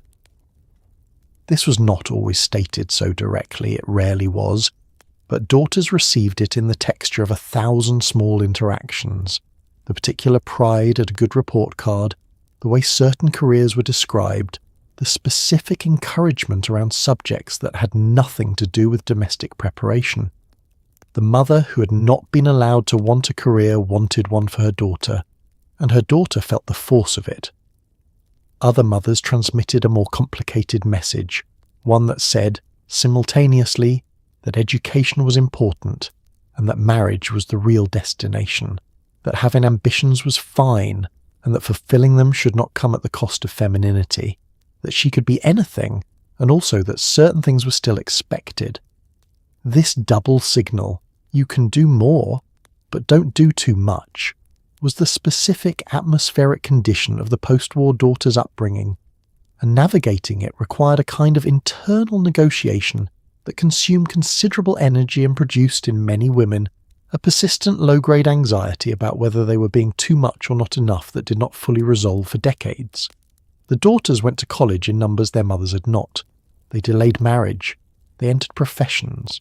They made choices that their mother's generation had not been offered, and they made them in part because their mothers had wanted them to, and in part because they had watched what happened when you didn't, and in part because the world they were entering had changed enough to make those choices viable.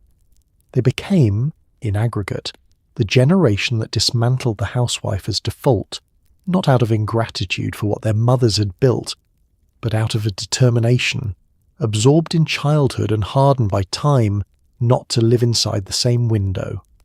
Television gave the American housewife something simultaneously wonderful and destructive: a mirror. Not an accurate one, a highly curated, ideologically motivated mirror in which June Cleaver vacuumed in pearls and Donna Stone smiled through every crisis, and nobody's mother ever seemed exhausted or bored or quietly furious at the particular shape her life had taken. But it also eventually began to show her something else. By the late 60s and into the 70s, television was changing. Women on screen were becoming doctors, lawyers, detectives, single mothers by choice. Mary Richards didn't need a husband. Maud said what she thought. The mirror began to show a different face, and women watched it. The early television housewife was a performance of ideology so thorough it could almost be mistaken for innocence. June Cleaver did not merely clean her house. She cleaned it in heels and a pearl necklace, which is a choice that communicates something specific about what the character was being used to argue. Donna Stone of The Donna Reed Show was a physician's wife who managed the household with the serene competence of someone who had never once been tired or resentful or bored, and whose problems resolved themselves within the 22-minute runtime with a conversation and a smile. These women were not characters, they were propositions, arguments, in sitcom form, that the domestic role was not only manageable but actively pleasant, and that the woman who performed it correctly would be rewarded with a functioning family, a grateful husband, and an absence of the kinds of problems that required anything more than warmth and good organisation to solve. The housewife watching these programs in her actual living room with her actual laundry and her actual complicated children and her actual husband who had come home irritable and uncommunicative for the third Wednesday in a row, was receiving a specific message about the gap between her experience and the correct version. The television household was clean and well lit. Her household was real. The television wife was patient and cheerful. She was tired. The medium did not acknowledge the gap. It simply showed the ideal repeatedly and left the distance between the ideal and the lived experience as a personal problem rather than a structural one. Advertising, which paid for all of it, understood this mechanism perfectly and used it with precision. The shift that began in the late 1960s was not immediate or total, but it was real. The Mary Tyler Moore Show, which premiered in 1970, put a single working woman at the centre of a situation comedy and treated her professional life as the primary narrative rather than the background to a domestic one. Mary Richards wanted a career. She was good at her job. She had friendships and a social life, and a boss she occasionally disagreed with and an apartment that was hers. She did not have a husband, and the show treated this not as tragedy, but as simply the current state of a life in progress. For women watching in 1970 who had grown up with June Cleaver as the template, Mary Richards was not a small thing. She was a permission slip. Maude, which premiered in 1972, went further. B. Arthur's Maude Findlay was opinionated, politically engaged, twice divorced, and not apologetic about any of it. She argued with her husband. She had a daughter and a son-in-law living in her house, and an opinion about everything they did. She discussed abortion in a 2-part episode in 1972 that generated enormous controversy, and nonetheless aired as a real decision made by a real woman in real circumstances, which was something American television had not previously been willing to do. Maude was not likeable in the conventional television sense. She was recognizable, which was considerably more interesting. What television gave women, across this period, was an accumulating body of alternative images, proof, delivered in the most popular medium of the era, that the domestic role was not the only available narrative for a female life. The housewife did not disappear from the screen. She was still there, in comedies and dramas and advertisements, and she's still there now.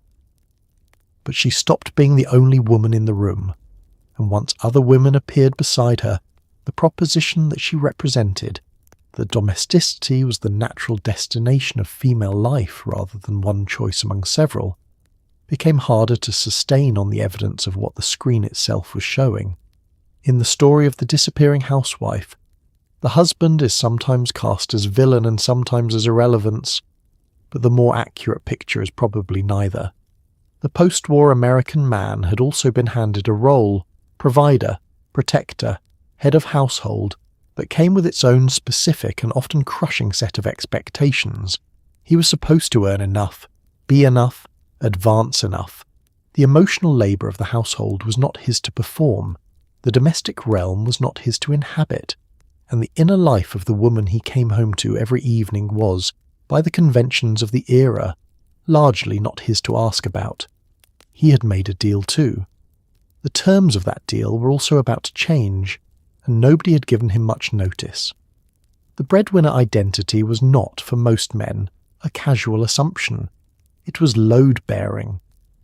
His value to the family was understood primarily in financial terms, and the pressure to maintain and increase his earning capacity operated with a consistency that allowed very little room for failure, ambivalence, or the kind of existential questioning that the decade was about to make fashionable. A man who was not advancing in his career was not merely professionally stalled, he was failing at manhood in a way that the social framework of the era made difficult to separate from his fundamental identity. The organisation man, as William White described him, had traded individual autonomy for institutional security, and the trade required continuous, uncomplaining maintenance. The emotional unavailability that characterised many post-war marriages was not purely a male character, failing, though it was often described as one. It was, in significant part, a trained response to an environment that had spent 2 decades, first the Depression, then the war, rewarding stoicism and penalising vulnerability. Men who had survived the Depression as boys had learned that feelings were a luxury a family in financial extremity could not afford. Men who had fought in the war had learned, in environments of genuine horror, to disconnect from inner experience as a survival mechanism. They came home and were expected to be fine, and they performed being fine with the same disciplined competence they brought to everything else and called it recovery. What they did not do, largely, was talk about it. This is relevant to the housewife story because the marriage she was living in was, on the husband's side, also a performance, a continuous enactment of a role that allowed limited authenticity and almost no acknowledged difficulty. He could not say he hated his job. He could not say he was frightened or lost or uncertain about the life he had chosen. He could not participate in the domestic world in ways that might have made both of their lives more bearable, because participation in the domestic world was not within his role's description, and might suggest an inadequacy in the masculine category he occupied. The deal kept both of them in their respective corners, and the distance between the corners was called a marriage. When women began changing the terms in the 1960s and 70s, the response from men was not uniform, and the narrative that describes it as primarily resistant and defensive is incomplete. Many men were genuinely confused. They had organised their lives around a set of expectations that were shifting rapidly beneath them, and the social infrastructure for processing that shift did not exist in the way it would eventually. Some were threatened and behaved badly. Some were quietly relieved to be asked to be something more than a salary. Relieved that a wife with her own income had released a pressure that had been running since the wedding. Some were genuinely supportive of changes they could see were right, and paid a social cost among their peers for being so. The men who adapted most successfully were, by most accounts, the ones who understood that the renegotiation was not about loss, not about power being taken from them, but about an expansion of what both people in a marriage were permitted to be. The husband who learned to cook, who took the children to the doctor, who asked his wife what she was thinking and listened to the answer, was not diminished by these things. He was, in the assessment of the women who were married to men who did them, considerably more interesting to be married to than the man in the armchair at 6 who expected to be served. This is not a complicated conclusion. It simply took a while to reach. By the early 1980s, the cultural narrative had shifted dramatically, and the new story being sold to American women was in some ways even more demanding than the old one.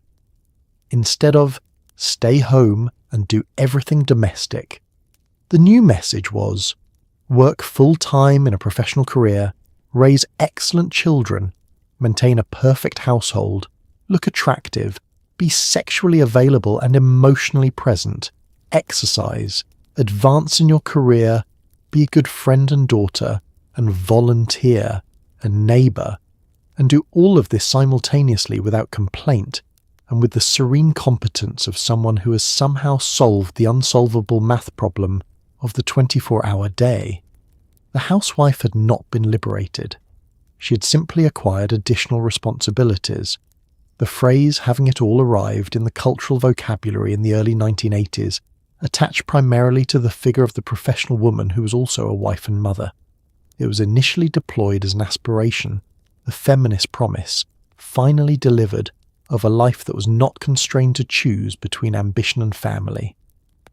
Within roughly a decade, it had been redeployed as an accusation, evidence that feminism had sold women a bill of goods, promised them a completeness that was structurally impossible, and that the women pursuing it were paying for an exhaustion, fractured families, and a persistent private sense that they were failing at everything simultaneously.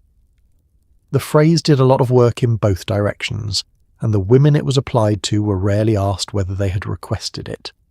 Helen Gurley Brown's Having It All, published in 1982, was the era's most enthusiastic endorsement of the position that a woman could and should pursue career success, sexual vitality, marriage, and domestic life simultaneously, through sufficient application of energy, strategy, and the right shade of lipstick. Brown's vision was relentlessly optimistic and also quietly exhausting. It described a woman whose primary mode was management, who optimized her time, her appearance, her relationships, and her career with the focused intensity of someone running a small corporation. The corporation, in this vision, was herself. The labour required to run it was immense. Nobody was proposing to help. The visual image of the superwoman was everywhere in the early 1980s. The woman in the power suit carrying a briefcase in one hand and a small child in the other, striding through an office lobby with the expression of someone who has everything under control. The image appeared on magazine covers and in advertisements, and in the opening sequences of television programs, and it communicated a specific message. This is possible. This is what success looks like. This is what you should want and should be able to produce. The image did not include the part where she got home at 7 and found the dinner unmade and the children in need of bathing, and the school form that needed signing by tomorrow, and the work email that had arrived during the commute demanding a response. The image stopped at the lobby.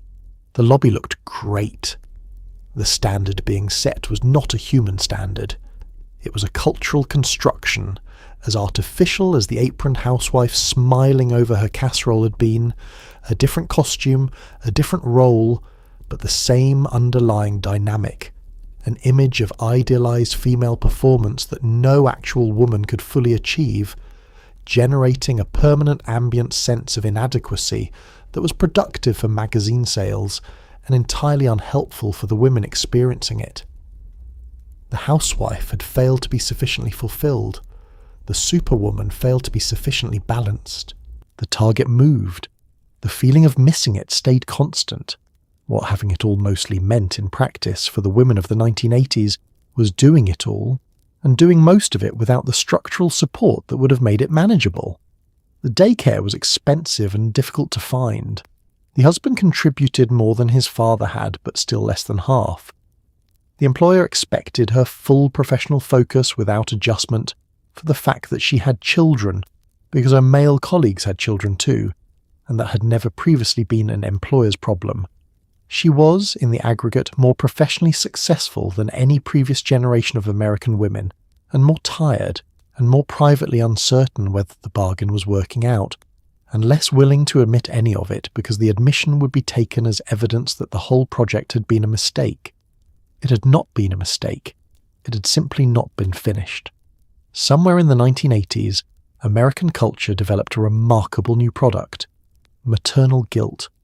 Not ordinary guilt, industrialized guilt, structural guilt, guilt that was sold back to women in parenting books and magazine articles and workplace culture, and the quiet judgment of strangers who noticed what kind of lunch a child brought to school.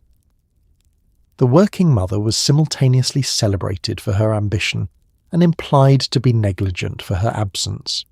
The stay-at-home mother was simultaneously celebrated for her sacrifice and implied to be wasting her potential. There was, it turned out, no correct answer, only the permanent, productive low hum of inadequacy that the culture had arranged for women regardless of what they chose. The guilt industry had excellent raw material to work with, because the tension it exploited was real. A woman who worked full-time and had small children was genuinely not spending as many hours with those children as she might have if she'd stayed home. A woman who stayed home was genuinely not developing the professional skills and independence that full-time employment would have provided. Both choices involved real trade-offs. This is simply what trade-offs are, and a culture invested in making women anxious could locate the cost of either choice and amplify it with remarkable efficiency. The parenting industry of the 1980s and 90s was extraordinarily good at this amplification.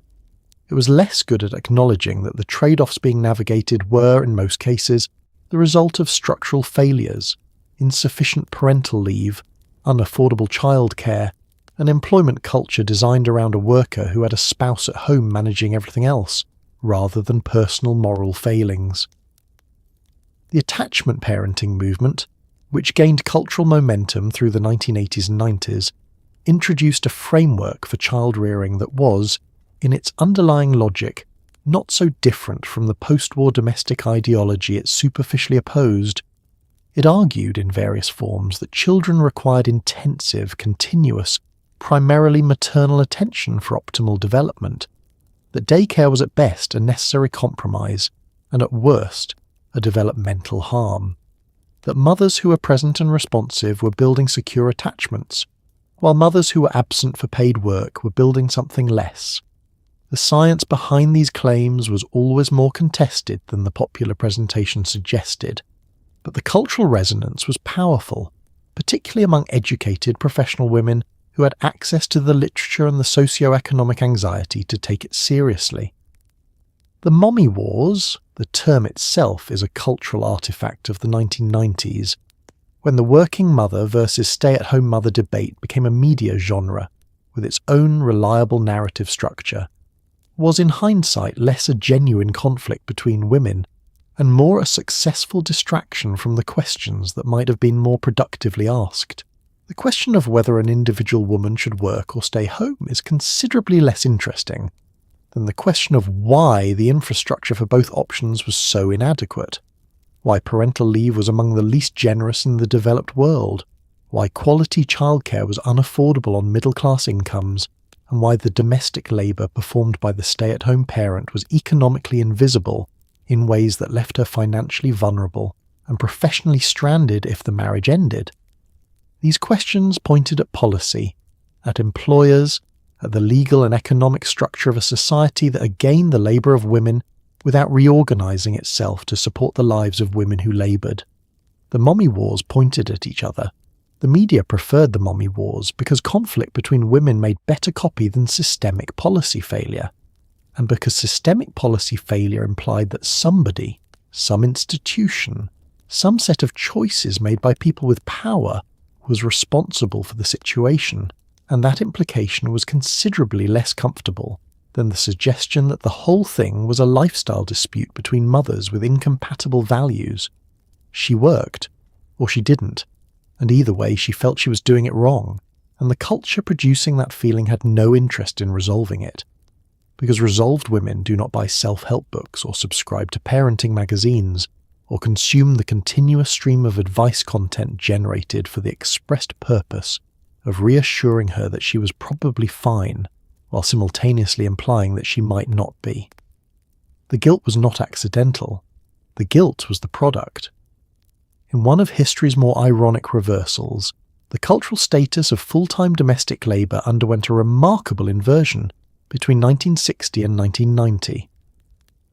What had once been the expected default, the role every woman was supposed to want, the identity her value was organised around, became, in certain circles, something that required explanation and sometimes apologising for.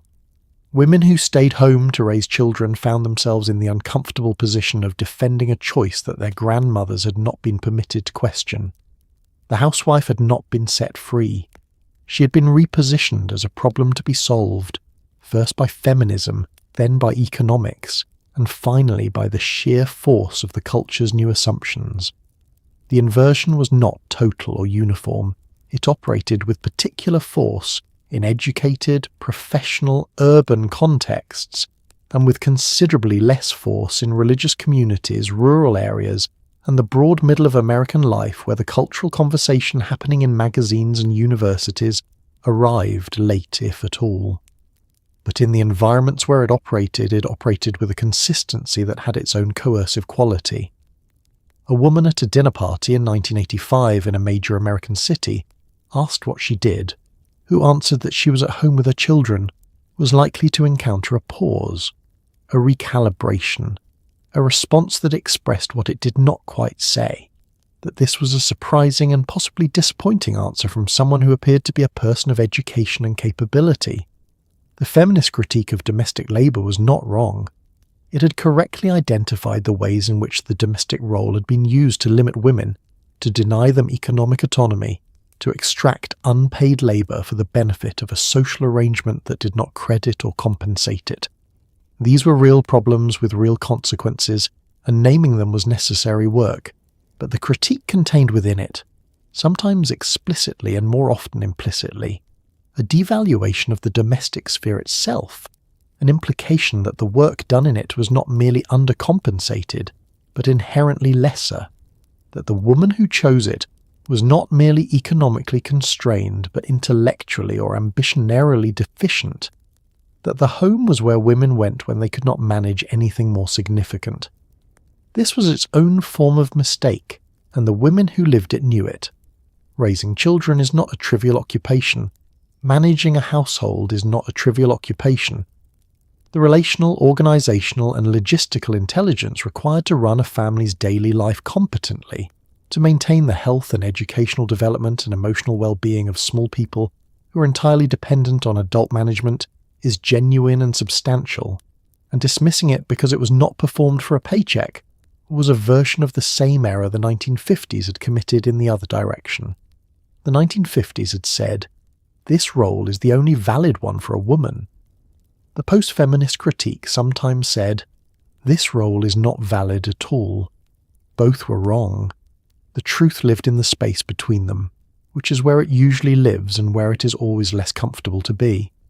The women who continued to choose full-time domesticity after the feminist movement had made other options available were making, in many cases, a genuine and considered choice, one that reflected their values, their family's needs, their assessment of what mattered most in a particular chapter of their lives.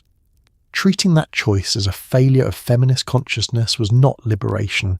It was a different version of the same old instruction. Here is the correct way to be a woman, and if you're not doing it, something is wrong with you. The costume had changed. The dynamic had not. Here is the thing that nobody, in all the decades of social transformation, managed to fully solve. Children still needed to be cared for, and the society that had decided women could work had not, with any great urgency or political will, built the infrastructure to support that decision. Childcare in America remained expensive, inconsistent, and entirely a private problem for individual families to sort out. Countries in Europe with functioning social democratic governments were building publicly funded childcare systems. America was not. Women went to work, children went somewhere. The logistics of where and how and at what cost were left by default to the mother, who was now doing 2 jobs instead of 1, without any structural support for either. The comparison to peer nations is not flattering and was not made loudly enough at the time, though the data was available to anyone who looked. By the 1980s, France had a public childcare system, the crèche, that provided subsidised, regulated care for children from infancy through school age, with costs calibrated to parental income. Scandinavian countries were building parental leave policies that would eventually provide a year or more of paid leave to both parents, recognising that the early care of children was a social responsibility rather than a private inconvenience. Germany, the United Kingdom, and most of Western Europe were developing, at various speeds and with various degrees of adequacy, the infrastructure to support families in which both parents worked. The United States was having a different conversation, one that began from the premise that childcare was a consumer choice rather than a public good, and that families who needed it should purchase it in a market whose quality and cost would be governed by supply and demand. The market for childcare in America was, by any objective measure, deeply dysfunctional. Quality was uneven in ways that were difficult for working parents to assess. Regulation varied by state and was inconsistently enforced. Wages for childcare workers were among the lowest in the economy, a peculiarity that produced a continuous workforce instability, as people who worked in childcare for reasons of genuine commitment to children's development found themselves unable to sustain a career in it at the wages available. The people caring for America's children were systematically among the least compensated workers in the country. The relationship between this fact and the quality of care available was not mysterious. The cost fell primarily on mothers, not because fathers were indifferent. The evidence suggests that fathers in the 1980s and 90s were considerably more involved in childcare than their fathers had been, but because the logistics of finding, arranging, paying for and managing childcare defaulted to mothers, in the way that all domestic logistics tended to default to mothers as a function of a social arrangement that had not fully updated itself to match the economic reality it had produced. She researched the daycare centres, she visited them, she managed the relationship with the provider, she adjusted her work schedule when the provider was unavailable. She found the backup when the backup was needed. He participated, she managed. The political will to address this was consistently insufficient. A comprehensive childcare bill passed Congress in 1971, the Comprehensive Child Development Act, and was vetoed by President Nixon, who described it in terms that suggested publicly funded childcare was a threat to family values and an instrument of Soviet-style collectivism. The veto held. The bill did not pass again. The conversation recurred inconclusively in every subsequent decade. The women who needed the infrastructure that was not built improvised, spent more than they could afford, left jobs they wanted to keep, reduced their hours, called in favours from parents and neighbours and friends, and managed collectively an enormous unpaid coordination problem that the society that had invited them to work had declined to help them solve. So here you are, at the end of a story that is not quite finished. That is, if we're being honest, still happening in real time, in kitchens and offices and school pickup lines, and the particular exhausted silence of a Tuesday evening when everyone has been fed and the children are finally in bed, and there is a window of maybe 45 minutes that belongs, theoretically, to no one in particular. Think about what you just travelled through. A woman in heels vacuuming a carpet she had already vacuumed yesterday.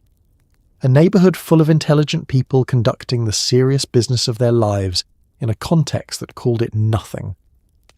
A pill that quietly dismantled a wall. A book that told 3 million women they were not alone in a feeling they had been carrying by themselves for years. A generation of daughters who watched and remembered and decided, without necessarily having the words for it, that they would do something different.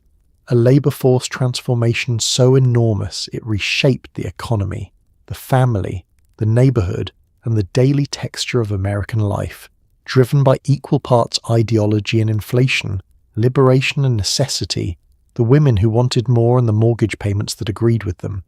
The American housewife was not a villain. She was not a victim. She was a person handed a role in a particular historical moment and doing her considerable best within it, managing households that ran because she ran them, raising children who became the generation that changed everything, building the social infrastructure of communities that held together because she was home and paying attention. She was also, in too many cases, a person whose intelligence and ambition and inner life were systematically undertreated by a world that had decided, for reasons of its own, that the kitchen was sufficient for her. She deserved more than the kitchen. She also deserved credit for what she did there. History tends to remember the dramatic moments, the marches, the legislation, the books, the moments when something broke open in public and the world rearranged itself visibly. What it remembers less well is the ordinary Tuesday that preceded all of it. The Tuesday when a woman looked up from the sink and thought something she did not yet have language for. The Tuesday when she registered, quietly and without witnesses, that the life she was living was not the whole of the life she was capable of. Those Tuesdays are not in the history books, but they are where history actually begins, in the private, unrecorded moment before the decision, when a person realizes that what they have been told is simply true, might, in fact, be something else entirely. So tonight, as you settle into your bed, your own bed, in your own particular version of a life that would have astonished a woman in 1953, maybe spare a quiet thought for her, for the competence she brought to a role that gave her so little back, for the smile she maintained when the smile was costing something, for the daughters she raised, sometimes with explicit ambition and sometimes just by example, to expect something more, and for the long, unfinished, entirely human project of figuring out how the work gets done, who does it, and whether the person doing it is living the life they actually chose. She is still with us. She is in the way you organize your time and carry your lists and feel the pull between what you want to do and what needs doing. She's in the neighbourhood that used to have someone in it. She's in the soup recipe you never learned because nobody was home to teach it. She's in the kitchen and the office and the Tuesday evening and the question that does not go away. Rest now. You've earned it. She would agree.